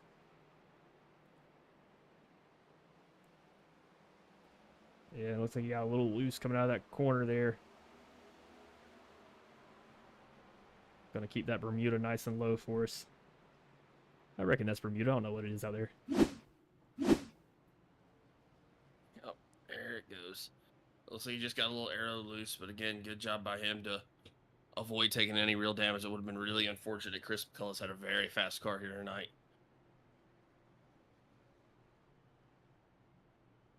Looks like And again, could potentially be that caution coming out, could potentially be a race saver for Jeremy Gardner as well. Yeah, I think it should let him start the caution since he was already in pit road. But it's showing him 2 laps down. I was showing him as a single lap down, but I think your thing updates quicker than my thing does. But either way, when we do go to get this thing restarted, your top row is going to be Ryan Moyer and Tyler Justice, followed by Jake Euler and Greg McConey. One of the things I was going to bring up before we got all hectic there on that last restart is I expect Jake Euler and Greg McConey both have shown that they're very fast here tonight. I would expect to see both of them try to put the hammer down here early and try to get up to the front. Yeah, and I mean, I know I'm up here Monday morning quarterbacking and keyboard warrior about what I see here, but I think Jake Euler has to keep it low between 3 and 4. He keeps trying to ride that middle to high side, and I don't know if he's just overshooting it or trying to see if that works out for him, but he might know something I don't. But at 3 and 4, I mean, I think it's really beneficial to stay low. You can drive out earlier, get your wheel straight earlier, saves a little bit of tire. Yeah, I've been able to see, like you said, on 1 and 2, you're able to see people get a decent run. On 1 and 2, I know I've seen both Ryan Moyer and Tyler Justice take advantage of that tonight, as well as Greg McConey. But it's just, once you get down to that low side is where you're really able to block. I mean, we saw that's how Hutnick lost the lead before that last caution that we had. He just wasn't able to get all the way down to the low side and make it stick. And just the high side right now, you're just going to be tearing up extra tires and just don't have the speed to really do the cost benefit there. But pace car is off. We are restarting here. This will be lap 113 this time by. We are back underway in green flag racing. Great jump by Ryan Moyer. Yeah, Tyler Justice up there on the high side. The second part is be consistent in your line. Keep the same line. If it's fast where you stay there, you might not make the pass this lap. You really got to set people up here at Richmond, but keep running that fast line. Tyler Justice gets a little wobble there, keeps it straight. McConey's going to get around. Trush is going to get around.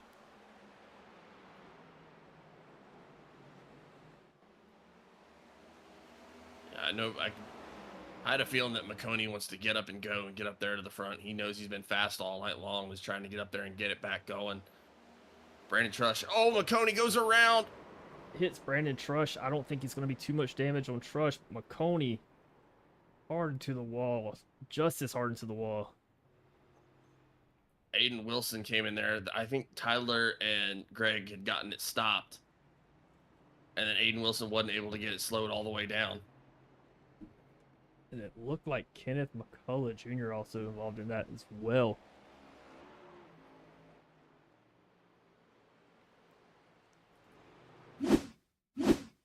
See if we can cut back here to Greg McConey. Kind of getting loose off this corner. Got a little arrow loose.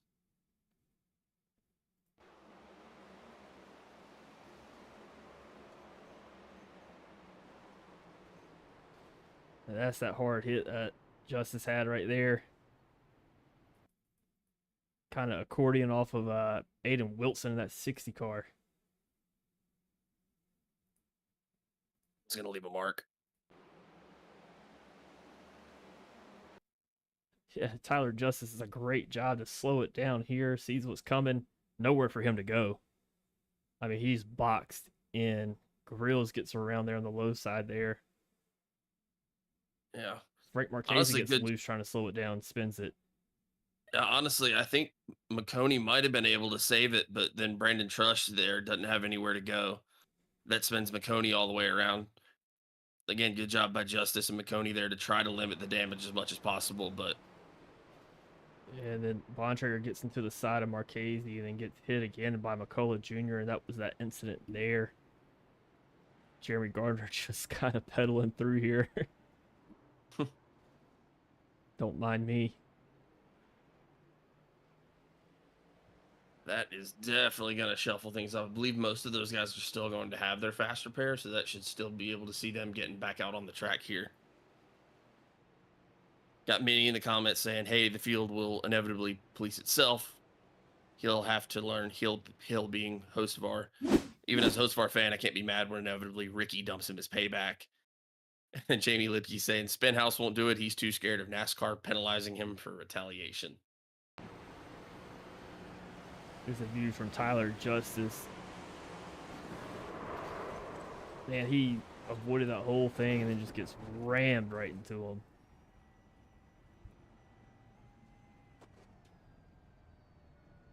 Yeah, great job of getting this slowed down. Would have had a little bit of damage where McConey got bumped back up the track from that little side swipe there with Brandon Trush.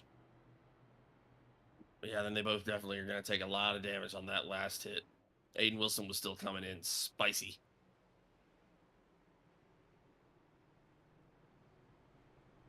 That is going to reshuffle things up again here for us. Ryan Moyer going to still be in the lead. You're going to have Jake Euler in second place. Christopher McCullough in third place. Jacob Hutnick fourth. Brandon fifth. Tyler Justice sixth. Graham McConey seventh. Kenneth McCullough Jr. in eighth. Cody Bullock back on the lead lap in ninth. Craig Bontrager in 10th. And Jeremy Gardner in 11th. Pace car is off. Ryan Moyer on that inside road getting another good jump. Jake Euler trying to hold off Christopher McCullough there on the low side. Hutnick trying to work his way around now. And Jake Euler just kind of stuck up there on that high side. Can't get back down. The parade is just going to try to start to form under you. Unless you can get it back down there low. Seems like he was able to get enough of a separation there to do it. Yeah. Christopher McCullough, though, has a rocket ship here tonight. Brandon Trush working on the inside here of Jacob Hutnick, trying to get that fourth place spot back. Euler all over the bumper of Chris McCullough.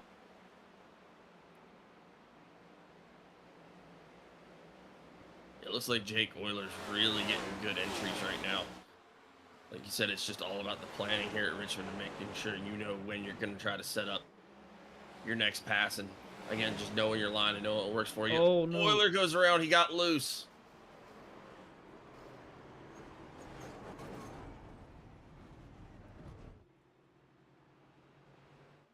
I'm trying to find who else was involved with that one. It looked like most people were able to get around and dive under in time, but I'm not sure if somebody else got winged on the way out. Again, Jake Euler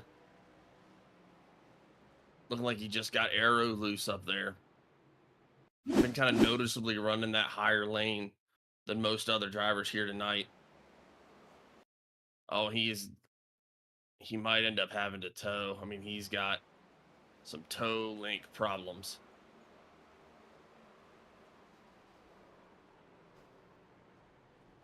That thing is slipping and sliding. A lot of fast drivers getting hit there.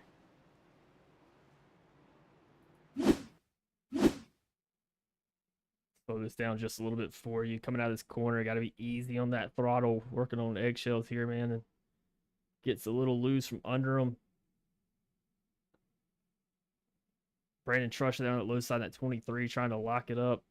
avoid it. Hutnick able to almost squeeze through, gets a little bit of Brandon Trush. Kenneth McCullough Jr. gets a side full of Jake Euler.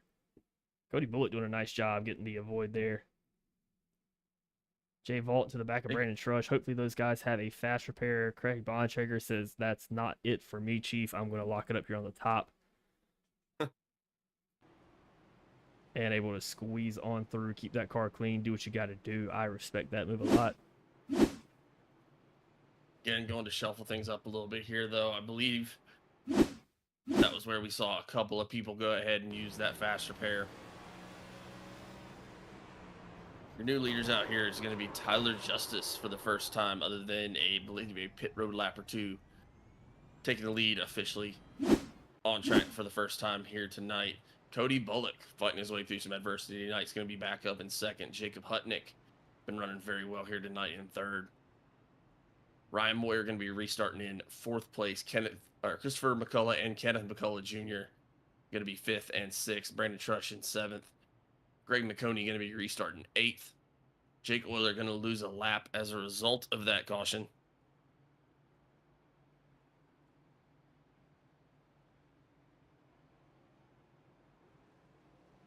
But he's going to be your first car a lap down. Craig Bontrager and Jeremy Gardner both also going to be a lap down.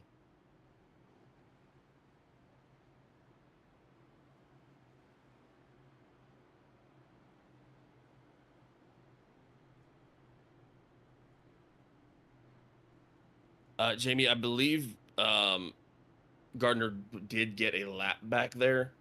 He was 2 laps down at that last restart, though, so I think he just got his first lap back. So he's only going to be 1 lap down at this point, but be the third car a lap down on the restart, I believe. As we are going back green here after the 7th caution. Tyler Justice, great jump there, man. That was a great launch from him. Chris McCullough looking at that inside again. Cody Bullock really trying to push the issue here. Protect that low side. You can get 3 and 4 here. Yeah, I think Gardner was 2 laps down. Oh, McCullough's around. Arrow loose again. All the way down to the infield. Unfortunate to see for Chris McCullough. It's the second time we've seen a big wobble out of him. Just really getting arrow loose on him. Unfortunate as he's got a really, really fast car. That's a single car. No caution yet. Don't think we're going to have one for that. Cody Bullock pushing the inside here. Jacob Hutnick. I thought Bontrager might get his lap back, but it might have said that he was involved in that incident. If iRacing deems you were a part of that incident, they will not count you as the lucky dog. I thought Bontrager would get his lap back on that one, but dooring each other. 8 car in the 77. Jacob Hutnick, Cody Bullock coming around. Ryan Moyer taking that high side away from Brandon Trush. Ryan Moyer looking like he was actually able to make that high side kind of stick there.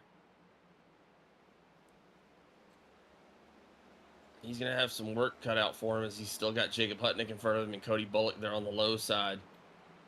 Not sure if Brandon Trush got that damage repaired or not, but he looks a little slower than he did before.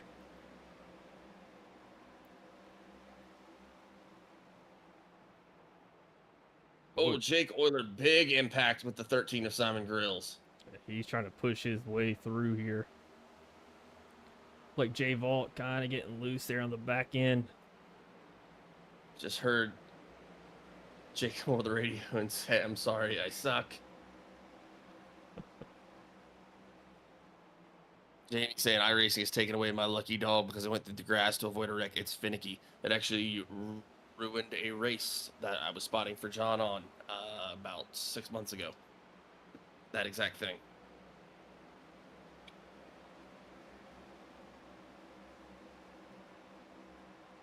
I'd say finicky's a good word.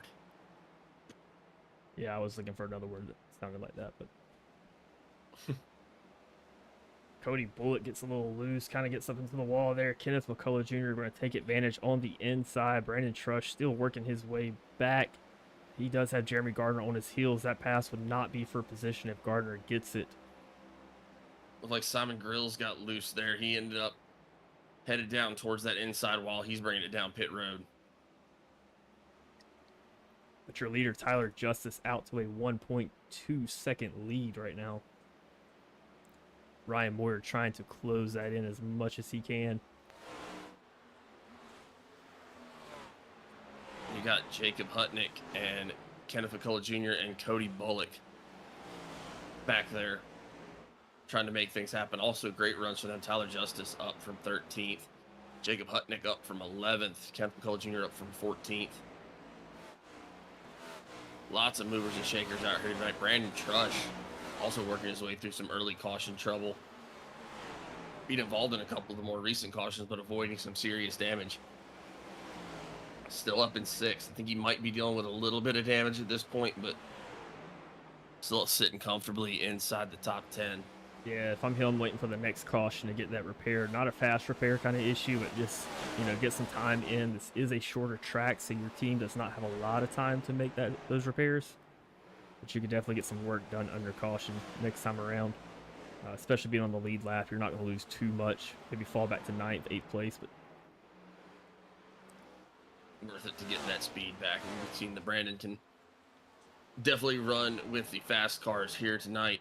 Speaking of fast cars, there's the number 7 machine of Jake Euler is a lap down after that caution. I believe that was 2 cautions ago, got loose and spun it out, but he's trying to work his way back up toward the front. yeah, he's going to have to get past Bontrager and Gardner to get in that lucky dog position. And I don't think Jeremy Gardner is going to give it up too easily for him.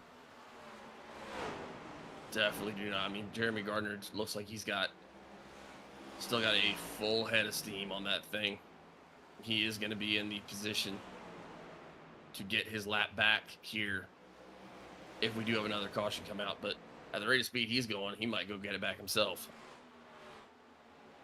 Which I'm sure Craig Bontrager would absolutely love if that happened. Would make him the next lucky dog there, but Bontrager was catching him for a second according to my timing system over here, but kind of falling back a little bit, trying to get around. Oh my goodness. Cody Bullock. I have first names and last names all mixed together. He was about to be Brandon Gardner for me in a second. I've almost pulled a Jamie Moyer tonight. That's not a person. That's not that's probably a person, but not one in this league.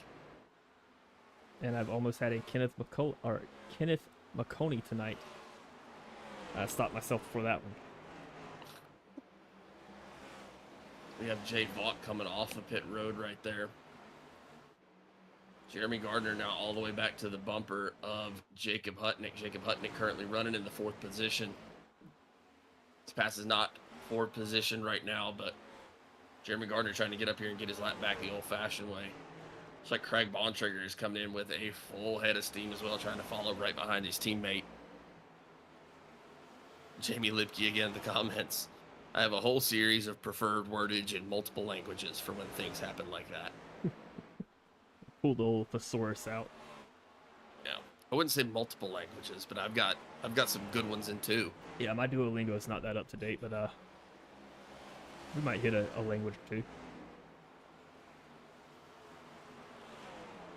But boy, oh boy, I consider myself something of an artiste with those words in the English language. Yeah, if you've ever just tried to DIY something on your own vehicle, you find a few different cadences of words to put together and see what happens. But well, I mean, them's the rules at that point. Oh, Jay Vaught loosen on the inside. Yeah, when you're trying to, the one that comes to mind is when we were installing some lights on your truck, and you got to try 3 or 4 different variations of different words in different orders, and then until what you're working on will agree with you and go where it's supposed to go. You just have to know the password. I am Moyer with a run and a half there. I think Trush might be able to hold him down on this outside. He gets a little bit of a slow entry. He's going to have to be able to hold him here on the outside for this part. Moyer's got to hold him off on the inside. Keep the inside and you're okay. Looks like he does it. He's going to make that pass, and now you can float up, take away that high side from him, run your line again. Moyer's going to be your new race leader. 53 to go.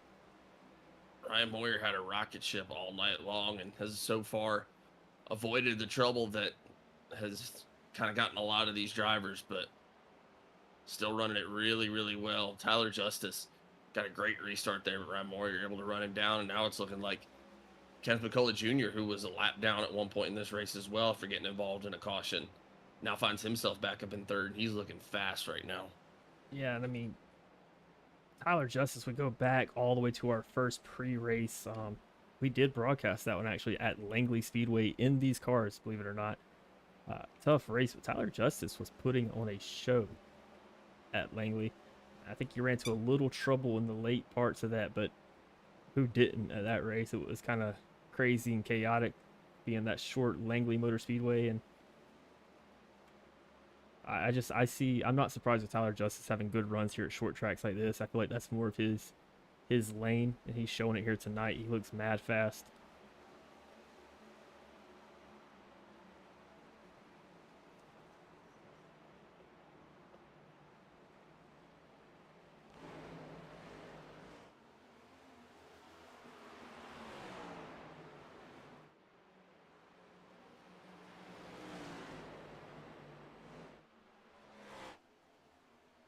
I'm not sure if you can hear the popping going on in the background, but there's fireworks going on outside of my house at 10 o'clock on a Monday. I know that South Carolina's getting their start early. I believe last 4th of July, they went until about 2 or 3 a.m. Fantastic. Also, apologies for having to depart there for a second. Was having to hack up a lung, but we're back. We're healthy. We're definitely not crying. Tears in his eyes as he announces the last 50 laps of this. Oh, yeah, it brings a tear to the eyes. Gets me emotional. Yeah, for those that are unaware, John lives in the Carolina where you can have fireworks, and I live in the Carolina where our fireworks are neutered. Good old TNT stand outside of a Walmart.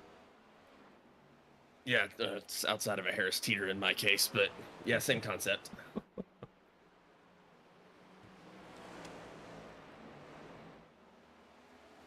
Got some old Bubba and Bo that'll be like, this is the biggest explosion we got. It's like, no, it's not. I know they make bigger ones. I've been to South Carolina before. I haven't taken advantage of it since I've been here, though. I've only been here for about a year and a half, and about a year and a few months now. I have not taken advantage of the fireworks. Favorite fireworks store I'd ever been to was one that my dad had a coupon for in Myrtle Beach. Don't know how he got the coupon. Don't know why we were in Myrtle Beach. We weren't staying in Myrtle Beach. We were in at a beach a little further down the coastline. It was just a little tiny fireworks store.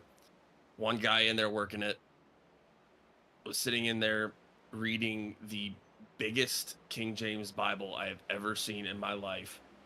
And all he said the entire time we were in here was, y'all let me know what you need. That's it. That was the extent of that interaction. I feel like that's exactly who I want behind the stand of the fireworks stand. Man, they are having a time out here, but they're also having a time out here on the track. Jeremy Gardner not trying to get a pass for position, but get that lap back as he's searching to get around Kenneth McCullough Jr. McCullough Jr. holding off that third place spot. Kind of leveled out now. Looks like McCullough Jr. was making a run earlier on Tyler Justice, but Gardner trying to flash to the inside there. Trying to get back up there and get his lap back that old-fashioned way. And then, realistically, I think if there was another caution after that, you've got to start looking out for Jeremy Gardner to get back out in front of this thing. And Moyer's still looking really, really strong out there. Rusty Rafferty in a comment saying you got to go south of the border to get the good stuff. You know, I've only been south of the border one time to get ice cream. I did not get fireworks when I went.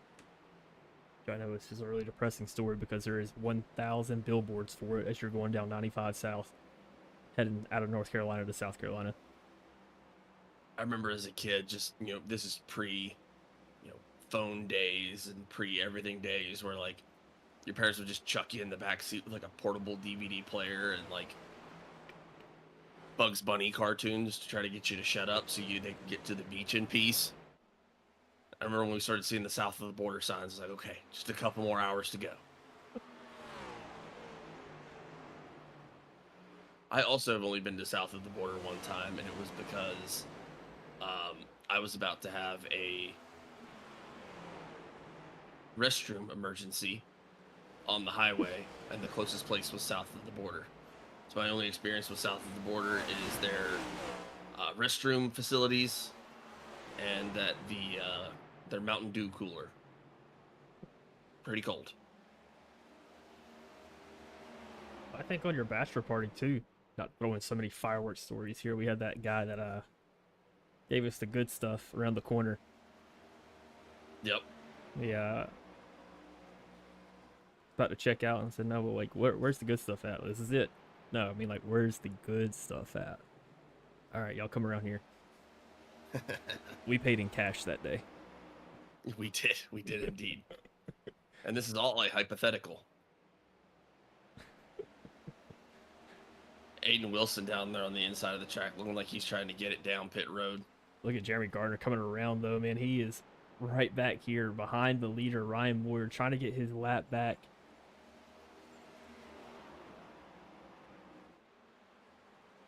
And I mean, Craig Bontrager's coming up with his own full head of steam right here, but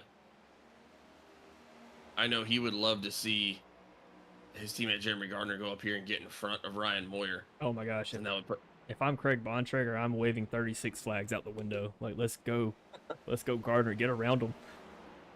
That'll put him in the position to get his lap back as well. Remember that was a thing when everybody had the flags on the side of their cars? Like, I know my mother-in-law had Steelers flags on both sides of her. Oh, yeah. Yeah, Suburban or whatever it was. But my grandparents are big Virginia Tech fans. And they go to Blacksburg 3 or 4 times a year, and every time, bunch of hokey flags on the outside of that thing. Wonder if I can edit some flags on the side of Craig Bontrager's car, because if I'm Bontrager, I am rooting for Gardner. You go, buddy. You get that lap back. If any caution happens, Bontrager will be the next man up to get that lucky dog. If Gardner gets past Moyer here. Christopher McCullough did just get lapped right there by, looks like Ryan Moyer and Jeremy Gardner both got around him right there. They have the 13 machine of Simon Grills in front of them now. Simon Grills can be 45 laps down, currently running in 14th place. Walk through some of the order here. You got Tyler Justice sitting in second place. Bontrager got around him as well, so Bontrager might have a chance to get around Moyer himself, which would make Jake Euler the next man up if that were to happen.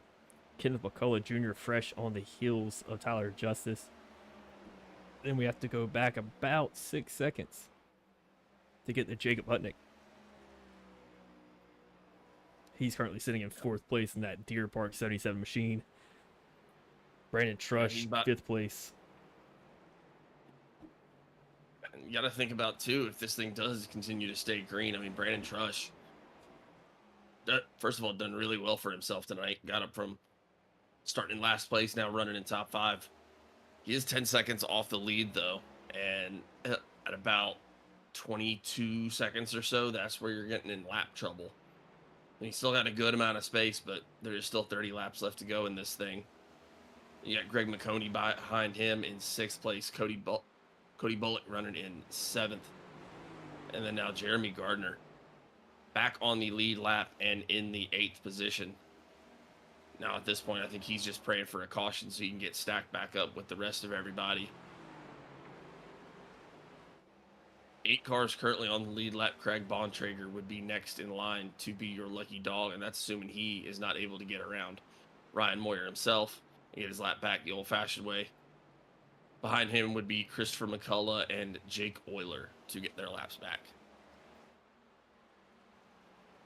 Yeah, I got the pit stop lap pulled up here at the bottom of your screen. Last lap stop for a bunch of these guys, 123 for your top 5.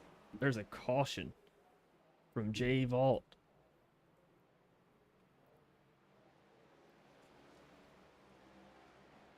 I was just about to talk about the pit stop strategy because they pitted about 47 to 50 laps in. We They knew were it was gonna have coming to pit up. again. That was gonna get spicy. Man, that is crazy. So that works out perfectly for Craig Bontrager, who will be getting his lap back here. Put him back on the lead lap. And Team RER now finds themselves right back in the mix of things. Yeah, that was going to get a little hectic there at the end if we were going to start having to do green flag stops, especially with these gaps that were between all these cars. Now you're going to see everybody kind of coming in on the same cycle, and everyone's just going to be burning it up for the last probably 20 laps that we have to go in this thing.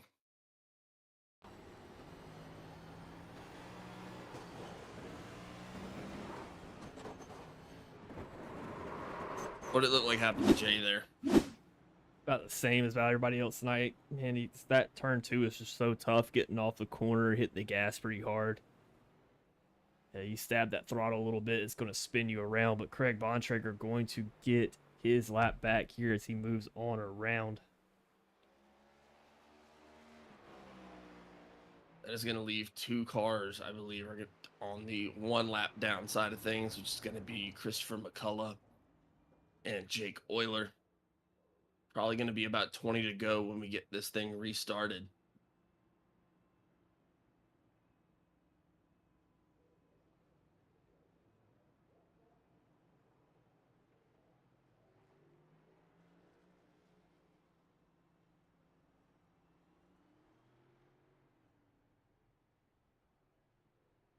Let's see how things come out in the reshuffle here as we all come off of pit road.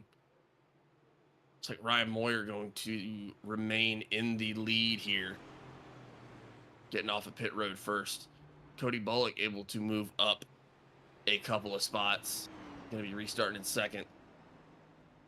Tyler Justice going to restart in third. Jacob Hutnick in fourth. Kenneth McCullough Jr. in fifth. Greg McConey going to restart sixth. Jeremy Gardner, seventh. Brandon Trush, eighth.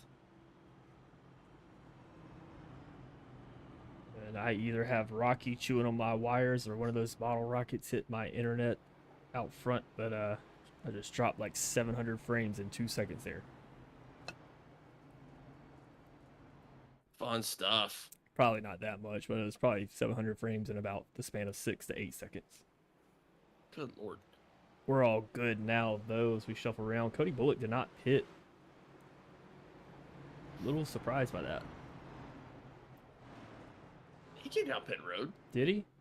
I must have missed that. Okay, I'm looking at my numbers here. It says 103. Sometimes it doesn't show the number of the last pit stop, but that's a move and a half for him to get up to the front. Maybe he only took right side tires. That could be. It did seem like he had kind of a quick pit stop, so maybe he only took rights, because I mean he got off right behind Ryan Moyer. Pace car is off. Again, another bump there from Tyler Justice. And then it gets spun. Tyler Justice all the way around. Like he bumped into the back of Ryan Moyer there. And then it kind of looked like he almost got stuck on Cody Bullock's car. Yeah, him and Bullock kind of got a little bit together there. Hutnick spins around himself into the front of Kev McCullough, keeps him straight. There's somebody else spinning back here. I can't keep up. That's Jake Euler. Those all look like kind of single spins.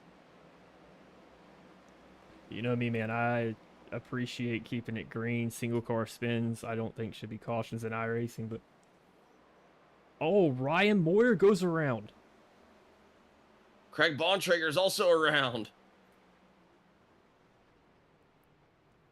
Rocky pouring the oil out on the track for these guys. All these guys went around the same spot.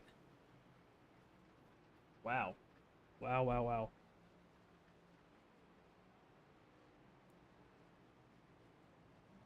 Guess who moved up into third place, though?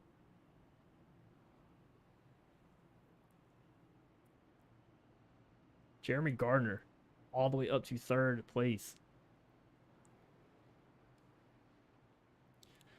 All right, we have a lot to break down on that one.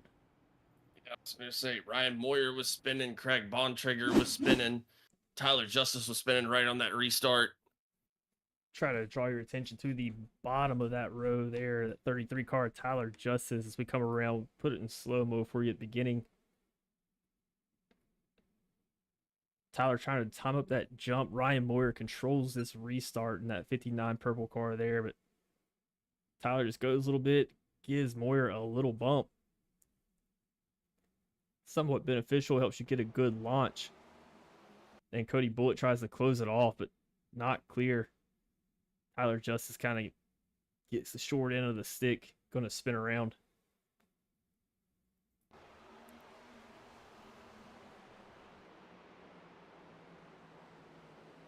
And we'll cut over here to the same time. Jake Euler coming around turn 2. Oh, I'm sorry, that's turn 4 there. Getting the spin himself in that same spot. A little bit further. Craig Bontrager, same spot. Gets the spin. And at the Somebody same just dump an oil slick right there in that same spot. the same time, Ryan Moyer. I thought it might have been netco between him and Bullet, but there was no chance at that, man. He just got loose there. Spun it around. Wow. What a shakeup, man. That's going to put Cody Bullock as your leader. It's like Kenneth McCullough Jr. going to be restarting in second place. Jeremy Gardner fought his way all the way back up to the front, and he's going to be restarting in third. Jacob Hutnick going to be in fourth. Greg McConey in fifth. Brandon Trush in sixth. Going to be very, very interesting to see what kind of jump McCullough Jr. can get on that high side there.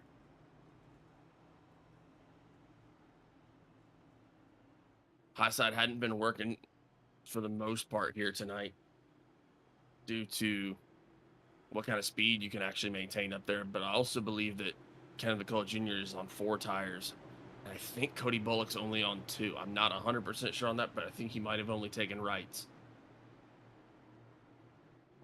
But it's going to be Cody Bullock that takes the restart here. With a good push from Jeremy Gardner. Really good push from Jeremy Gardner. Jeremy's already trying to get to that low side. I know he's looking for it. Kenneth's in the wall there. You got to protect that low side. Got to keep that low side down. Everybody is going all over the place. Jeremy Gardner getting a good run there on that inside. Cody Bullock with a great run there. Don't overdrive it. You could have him beat here. Ryan Moyer back into the wall there behind. Gets around. Jeremy Gardner had the first place position when that came out. I don't know what's showing Cody Bullock now. They just switched it up on me. The iRacing switched it up.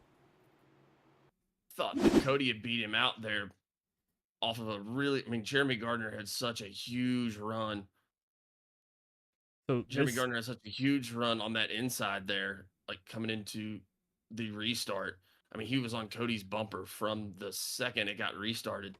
This point right here on your screen is showing exactly when the caution came out, and it looks like Cody Bullock had him out by almost a tire. Wow. Kenneth McCullough Jr. just gets to the side of Ryan Moyer, puts him up into the wall. Moyer trying to keep it straight, goes around. Aiden Wilson trying to avoid it, gets into the wall as well.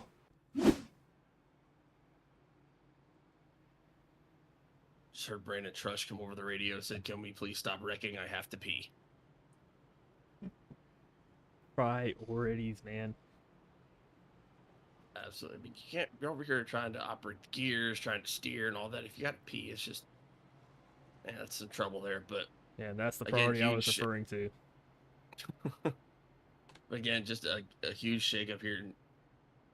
Really crazy to see those two runs, both at what Jeremy Gardner got and what Cody Bullock got. I mean, Jeremy had a huge head of steam on that low side, right on Cody's bumper from the second the green flag came down. Cody got run up the track, and normally we've seen for most of the night, once you get stuck up there, that's where the parade starts going around you. And he's actually able to make that high side stick. coming out of that next turn was probably going to be some issues for him, but able to stick it where it counted. And now Greg McConey up to third place, and he's going to have that inside lane too. Look at the comments here. Jamie Lipke. I used to get the spins, but then I quit drinking. Wasn't there an old country song probably gonna... like that? What's that? There was an old country song like that. Yeah, I feel like you're describing quite a few old country songs, but yeah. Man, I feel like it was the country legend Toby Keith that said something similar to that. Rest in peace to a legend. Oh, especially on the 4th of July, too. Man, I'm sad. I mean, producing hits like Red Solo Cup. Can you pour one out for Toby if you're at your house right now with any kind of liquid in your hand? I don't care if it's mouthwash. But we do get this thing restarted, and thank God we're about to be done here because my voice is about gone. We are getting there, but Cody Bullock going to be restarting in first. Jeremy Gardner going to restart second. Greg McConey in third. Jacob Hutnick fourth. Kenneth McCullough Jr. fifth. Brandon Trush sixth. Chris McCullough 7. Ryan Moyer 8. Jake Euler 9. And Craig Bontrager 10. And that is going to make up your top 10. Also, all of your lead lap cars that remain on the track as we go to get this thing restarted. 9 to go. Here we go. Cody Bullock with a good jump there, man. Hutnick Really good jump to the high side. McConey to the high side, trying to get around. Oh, Hutnick popped the wall coming out of that exit. Brandon Trush all the way around. Looks like he got caught on the nose of Jake Euler. I think he's got some damage there, but I may have saved that fast repair.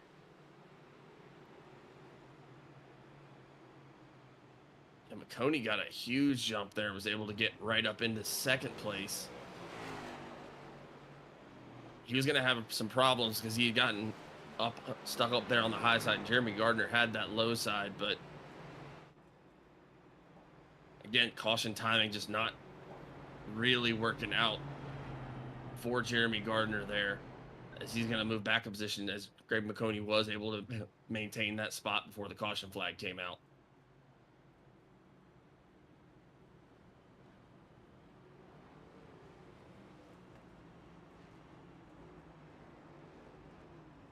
Cody Bullock looking to get his second win of the season here, picking up his first one at Atlanta earlier this season.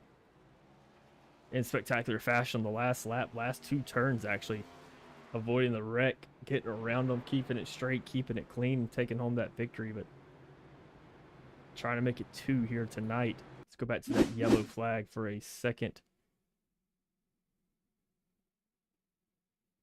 I don't even know who it was. Was Brandon Trush and Jake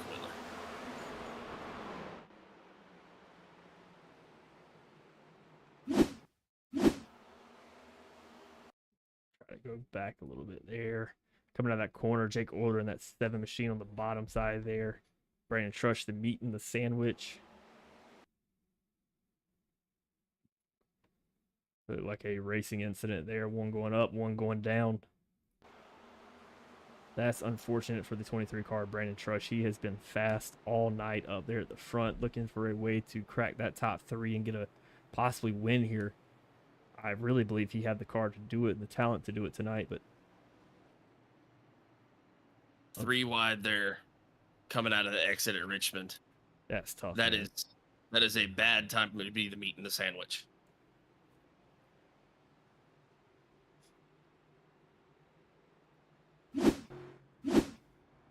What interesting stories here for this top 3. Cody Bullock chasing his first win since Atlanta, first win since Atlanta. There you go. Been able to hold on to the lead after driving his way back from some early trouble. Greg McConey, fast all season, but still chasing his first win. And Jeremy Gardner, chasing his 5th win in a row, came back from 2 laps down tonight and is in 3rd place. He's on the line where he wants to be, but he still has to get around Cody Bullock.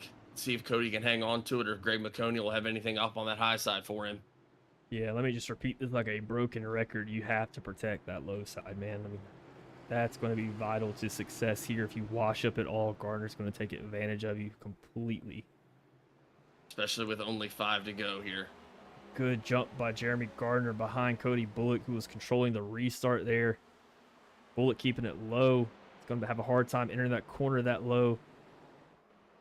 Oh, Kenneth McCullough Jr. had to check up there, and that caused a big slow up. And this is working out perfectly for Cody Bullock. Aiden Wilson going backwards here on the track. Spins her around.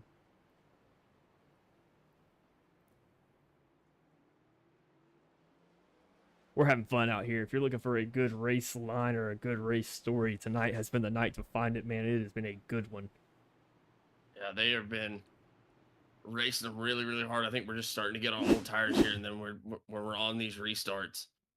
It's just that jump and trying to get it to stick.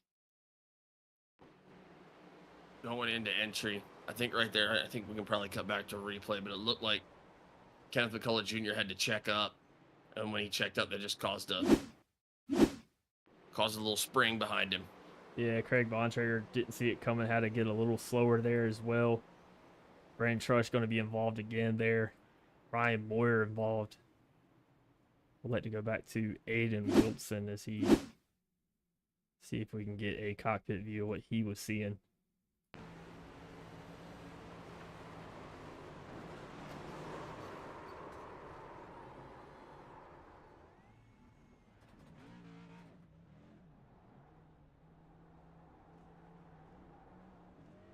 And in 4th of July celebration fashion, put it in reverse, Terry. Aiden Wilson backing it up down the track. My favorite video, by the way. Yeah, just unfortunate there on the restart there. So we are going to have a green-white checkered finish here. They will take the green flag. Next flag out will be the white flag. Anything after that white flag and the race is over.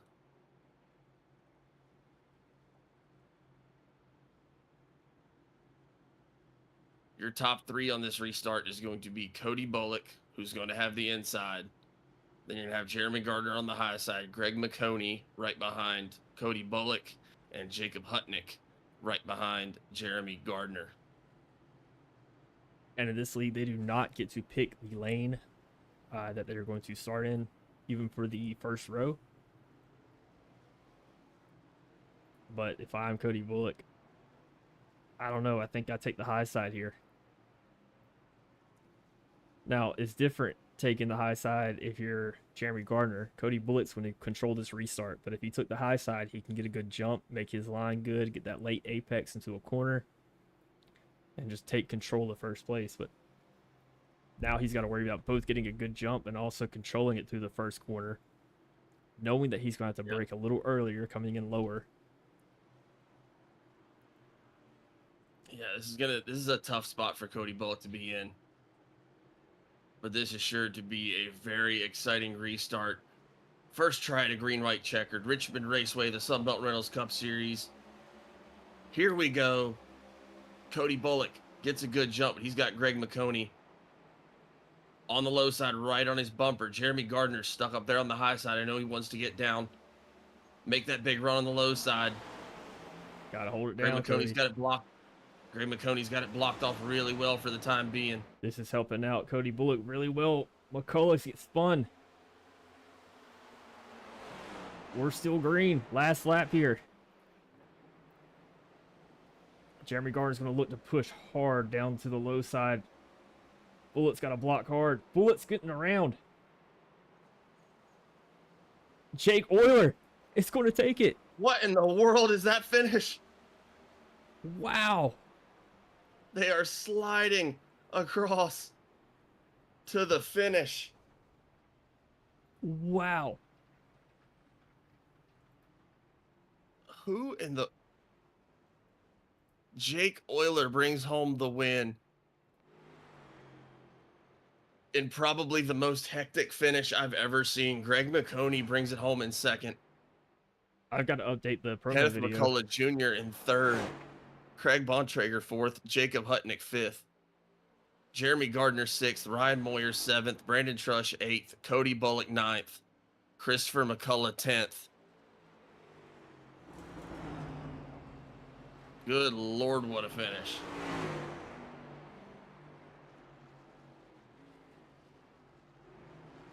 But either way, good night. Jake Euler, in one of the craziest finishes I think I've ever seen, is going to bring home the win here at Richmond. Burn it down, Jake. If you got anything left in the tank after that, let us see it.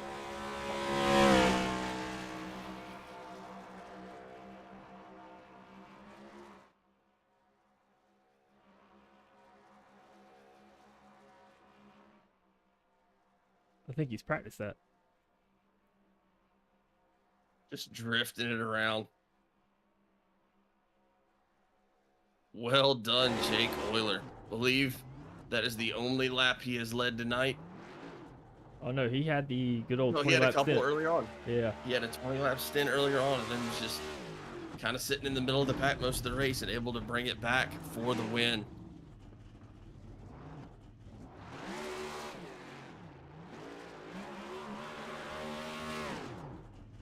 Jamie Lipke, who had last lap upset on their bingo card. Not me.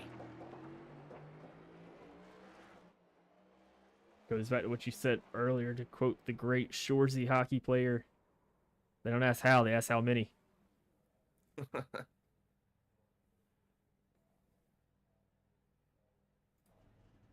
Man, that is crazy. Let's see if we can take you back to that last lap there. Can we get a replay on that? Good night.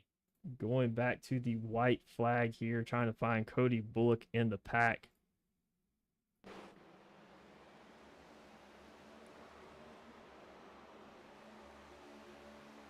What an exciting finish, though.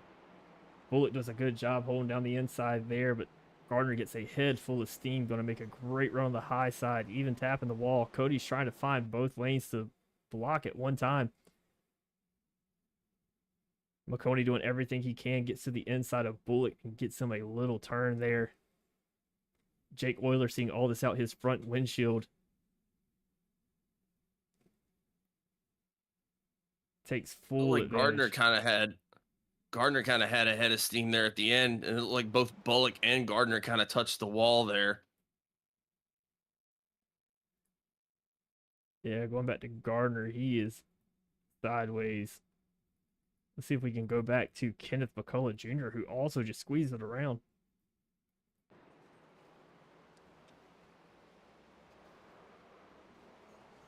Hutnick gets tagged, and Kenneth McCullough Jr. picks up third place. Right in front of Bontrager, who had fourth. Hutnick going to finish sideways across the line in fifth place. Jeremy Gardner, sixth.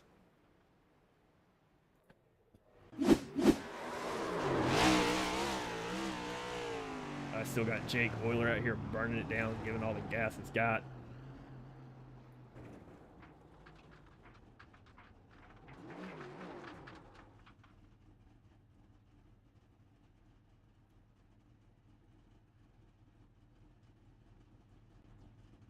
I think he's going to shut it down there.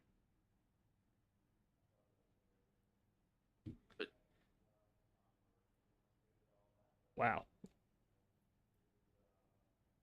What a race, brought to you by Sunbelt Rentals. Best in the rental game. If you're looking to rent equipment for your next job, check out Sunbelt Rentals. Thank you very much for being our sponsor for this series.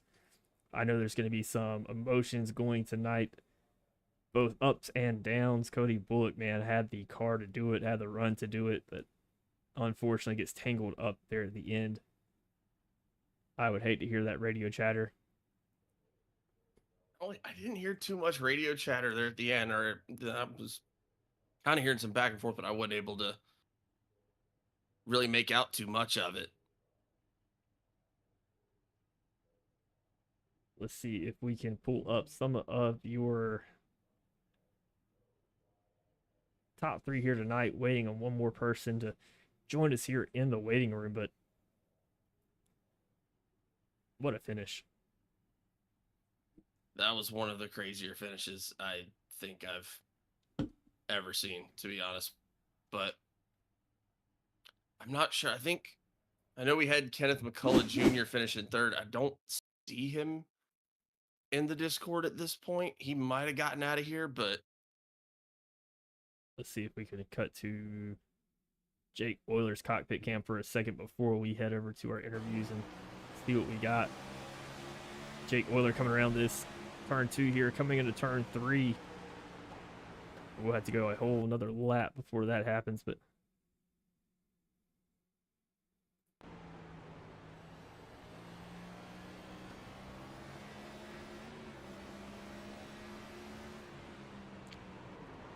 sees what's going on, gets on the brakes, but goes down to third gear. Fourth gear pushes it out. Wow.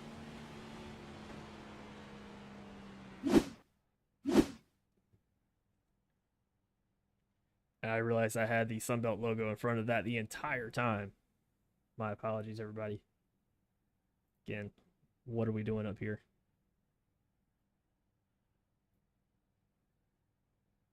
But we will be right back as we try to get some of these drivers up in just a second. Give us about 15 seconds here.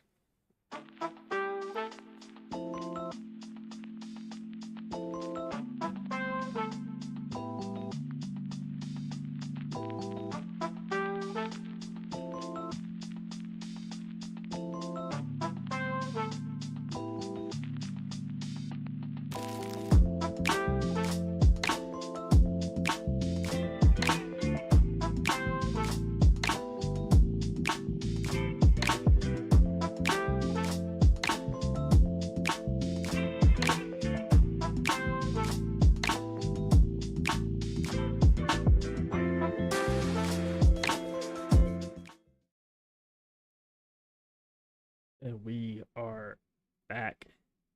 Got Greg McConey, second place finisher, joining us up here in the booth. Greg, you got a copy with us? What's up, guys? How you doing, Greg? Great run tonight. Almost had that first place finish. Walk us through that last lap. Frustrating. I mean, I got the inside line on the restart, which was fine. I was kind of trying to time Cody's jumps that he was doing at the restart line. So I timed it right. I got a good run. Was able to kind of get clear of Gardner for a second. You know, he came back once we got to that second lap.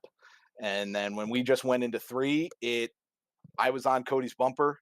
I got to the inside. I heard car outside, bottom 3 as I got into turn 3. So I was there. I knew I was there. And it was guys racing last lap in that position. I mean, I hate that Cody got turned. It's not how I like to race, but he hit the wall coming out of 2, had a big checkup, tried to block the outside, then tried to come back down and block me when I was already there. You know, it's racing. I hate it. But no, I mean, Cody did well on that last restart. I'll take P2. Euler timed it perfectly to back that run up in 3 and get the launch. And I just couldn't get the car moving straight fast enough. But hey, not my favorite track, not a place I'm great at, but I will take a P2 finish. And we'll go from there. Absolutely, man. You had a fast car all night. I know you can't make a lot of pit stop adjustments. So is there any adjustments you made to driving style throughout the night? Yeah, this track with this new tire model on the right front, you just have to let this thing roll so much through the center, you know, more than you were doing in the old model. So that was the biggest change that I did. I kicked some rear brake bias into it, and I just tried to let this thing coast as much as I could through the center. Um, it's you know, it's just a tough track with 1 and 2 being so different than 3 and 4. You know, you're constantly changing, trying to find any grip, but Yeah, we're heading to Indianapolis next week. A little bit of a change from a small track to a big track. What's your thoughts on Indy? How do you think you'll do there? I mean, if it's anything like we were seeing at Pocono, I was fast. I knew I was good. The only problem is you're not going to be able to pass anybody. That's the one thing that I hate with this car. With smaller fields like this, it just makes it so hard to pass because as soon as you get side by side with somebody, the outside line just has such a big side draft advantage. It takes so long to get your passes set up, on corner exit to get somebody the hard way. But I like Indy. It's a great track. It's a place I always have fun. I'll be running my Purdue Boilermaker colors at there when we go there next week. So happy to represent the black and gold at their home track down in Indy. Absolutely. Before I let you go, any sponsor shouts you're going to give and the GoFundMe link for Frank Marchese's modem. Yeah, Frank's having a time of it. I feel bad for him. The Italian stallion, Frank the Tank. He thinks it's his computer. I'm kind of with him on it. I'm heading out his way in about a month and a half. So hopefully I'll help him get his computer fixed up when I'm out there. But got to shout him out. Rocky built a great car tonight. We did a great job running the Ted Lasso Richmond colors. So that was super fun to have. Shout out to Cody. He puts on a great league. Once again, man, I got there. We're racing at the last lap at Richmond. I wasn't trying to dump them. I got there. I knew where I was. Just hate it. I don't want that, but it is what it is. I'm trying to go for the win, same as him, same as Gardner, and same as Euler was. So it is what it is. We'll go to, what is it? We got a week off for 4th of July, and then I think we're at Indy. So we'll go. We'll do what we do. I got to thank as well my wife Sydney for watching the kids tonight. I got to thank the family that I know is watching. Grandpa Paul, my father-in-law Tim. All of them. Shout them out. Thank you to you guys. You guys put on a great broadcast. Can't wait to go back and watch it. And yeah, we'll go to next week or 2 weeks at Indy and see what Rocky can bring for us. Yes, sir. Well, congratulations on P2 tonight and looking forward to seeing you in 2 weeks at Indy. Sounds good, man. Appreciate it. All right. Have a good one. Later. That's going to be Greg McConey, your P2 finisher tonight. Do not have P3 up here in the booth with us. But coming up next, I do have Jake Euler picking up his first win of the Sunbelt Rentals Cup Series. If I could drag him up. Jake, you got a copy in the booth with us? Yes, sir. How you doing? Good, man. That was a fantastic run there at the end. Fantastic run all night. You had some laps led. Tell us about your thoughts coming into this race, what the practice time looked like, how you really prepared for this one. Yeah, I mean, I practiced a little bit, not as much as I did for Pocono. I think I went in a little bit cocky. It's my home track. I love racing here. So I don't know. It felt pretty comfortable from the get-go. I led some laps. Realized that tires were going to burn up, which I probably should have come to that conclusion a little bit sooner. But I don't know. Just it wouldn't be a race with me if I wasn't fighting my way back from the back. So I led some laps, dropped all the way back. Got lucky. I mean, you went a lap down, but still able to fight back and keep your head in it and just get all the way to the front. And that spin at the last second there, able to keep your cool, keep that low line. I saw you shift down into third gear. Were you shifting to third gear between 3 and 4 before that? Or was that something you just did there to kind of hit that corner better? No, I just needed, I honestly, I thought I was shifting down into 4, but I think it kind of worked out because I came into that turn really hot and brake, dropping down, I was already hard on the brake and then dropping down into third, I think just gave me enough braking space, but definitely wasn't intentional. I was thinking I was dropping into 4th, so I don't know. Worked out. I think it helped me rotate a little bit more and get down lower below the accident, so I'll take it, I guess. Yeah, it looked like it helped you like pin down there to the bottom and get a little bit more rotation there on exit, but worked out pretty well tonight, man. I mean, congratulations on P1 heading to Indy, not next week, but the week after. had 2 strong runs here week after week. So what are you looking forward to Indy, and what are you going to bring forward to Indy? Uh, Indy's never been my strong suit, but I'm gonna practice like hell, and we'll see if we can get a second win. Absolutely. Well, before I let you go, any sponsors or shout outs you would like to give? Yeah, first of all, God, I'd like to thank him for putting me here and in this life with my wife and daughter and my friends and family. I think everybody's put into everybody's life for a particular reason. So thanks to him. Thanks for the sponsor on the car, Bravo. Thanks to my mom and dad for supporting me. It's some take it as a video game, some take it as a sim. It's my hobby. I love doing it. Did not expect to get a win after the rest of that race, but yeah, thanks everybody who came out and watched. So yeah. Absolutely, man. Well, that kind of helps us pay the bills a little bit here, so we take it more than just a sim as well. So we're in that boat with you.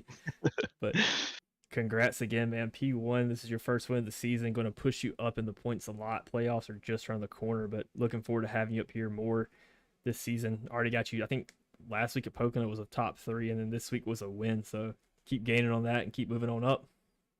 Yeah, man. I was just talking to Greg after that wreck, and I'll say one last thing. If I was in his spot, I would have wrecked somebody's mother to get that win. So it's I totally. I mean, I respect the hard race, and all I saw was 4 guys racing for a win, and unfortunately somebody got wrecked. But that's all I got, man. So thank you guys for the awesome broadcast, and I'll catch y'all next week. Yes, sir. Congratulations again. Have a good one. All right, man. You too. That's going to be Jake Euler getting his first win in the Sunbelt Rentals Cup Series tonight. I'm surprised that I actually was able to get that whole Sunbelt Rentals Cup Series off the tongue well. Always gives me a trip along with everybody else's names in this league apparently, but man, what a run. If you were looking for exciting racing, tonight was the night. A lot of good stuff happening, but give us your thoughts on this race, Hunter. I mean, that was just really fun to watch. I mean, lots of different drivers had really fast cars tonight. I mean, Jake Older was fast, obviously, in the beginning, and then kind of fell back. And then we had Greg McConey always just kind of right there, looking for his spot. Jeremy Gardner coming back from 2 laps down, and being able to get right up there in the front, be in the mix. Cody Bullock, I thought he was going to be able to hang on to it. Took a risky pit road strategy at the end, and thought he was going to be able to hang on to it, and then just tough racing there at the end. And unfortunately, it ended up kind of bumping a couple of those guys further back in the pack, but still great job by Jake Euler. Real class act, really good run by him as well to get up there and get the win here at Richmond. But no, we're going to be kind of going to a completely different style of track here in 2 weeks at Indianapolis, and really looking forward to see how the guys kind of take the lessons here from Richmond and then spin that into a much different track in Indy. Yeah, it's a tough race, but yeah, going to Indy next week, it's every track that people like. Apparently, I don't like, but I'm not a huge fan of Indy. Just cannot figure it out there. But going to be a fun time. I'm excited for Indy, just to see what these guys can do. I know it's the home track for a lot of these guys coming up, so see what these guys can pull out there. But definitely going to be a lot of emotions and stuff flying after tonight. A lot of interesting things happening, but good run from Jake Euler to get his first win of the season. Greg McConey almost able to get that first win. Kenneth McCullough Jr. bringing it home in 3rd place, and Craig Bontrager in 4th. See if we can pull up the race grid for the rest of them here. I got Jacob Hutnick finishing it off in 5th place. Jeremy Gardner in 6th after that spin at the end. Ryan Moyer in 7th, led a lot of laps tonight, just ran into a little trouble at the end there. Brandon Trush in 8th. Cody Bullock leading a lot of laps at the end, also involved in that at the end, coming in 9th, and Christopher McCullough in 10th place. That's going to round out your top 10 for tonight here at Richmond. Good points tonight for a lot of these guys tonight moving up, but yeah, I'm excited. Want to give a big shout out for a last time here to our sponsor in Sunbelt Rentals. Thank you very much for putting on the league, Sunbelt. We appreciate all that you do. Also want to give a shout out to Knapp Daddy Racing. I mean, I have to self shout out. Sounds kind of weird when I say it like that, even for myself. But we do the broadcast here. You check out Knapp Daddy Racing at knappdaddyracing.com. Get you some paint schemes, get you some templates. About to put some camera packages up here soon if you like what you see on the broadcast. They also may have some broadcast dates opening up. But yeah, exciting race. But ready to move on to next week and see what they can bring. So, any final thoughts before we head out of here?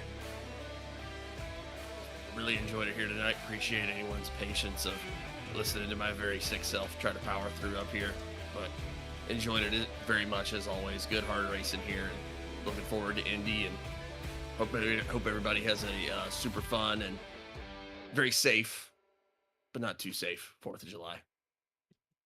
Yeah, South Carolina's safe, I should say. You just keep it that way. Yeah. But yeah, we'll give Hunter's voice a break here, the wannabe Sam Elliott over there on the other side. But for the last time tonight, I have been John. And I have been Hunter. And we will see you guys next time. Take care, everybody.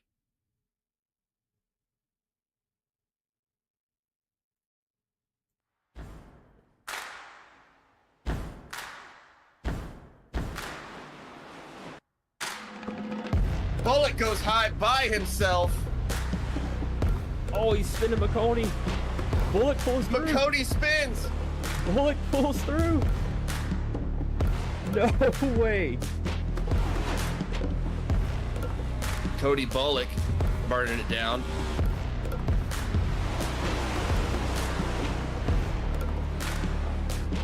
What a feat. He's going to do it. Bontrager, after suffering so much bad luck early in the season, burn it down, son. Yeah, he deserved that.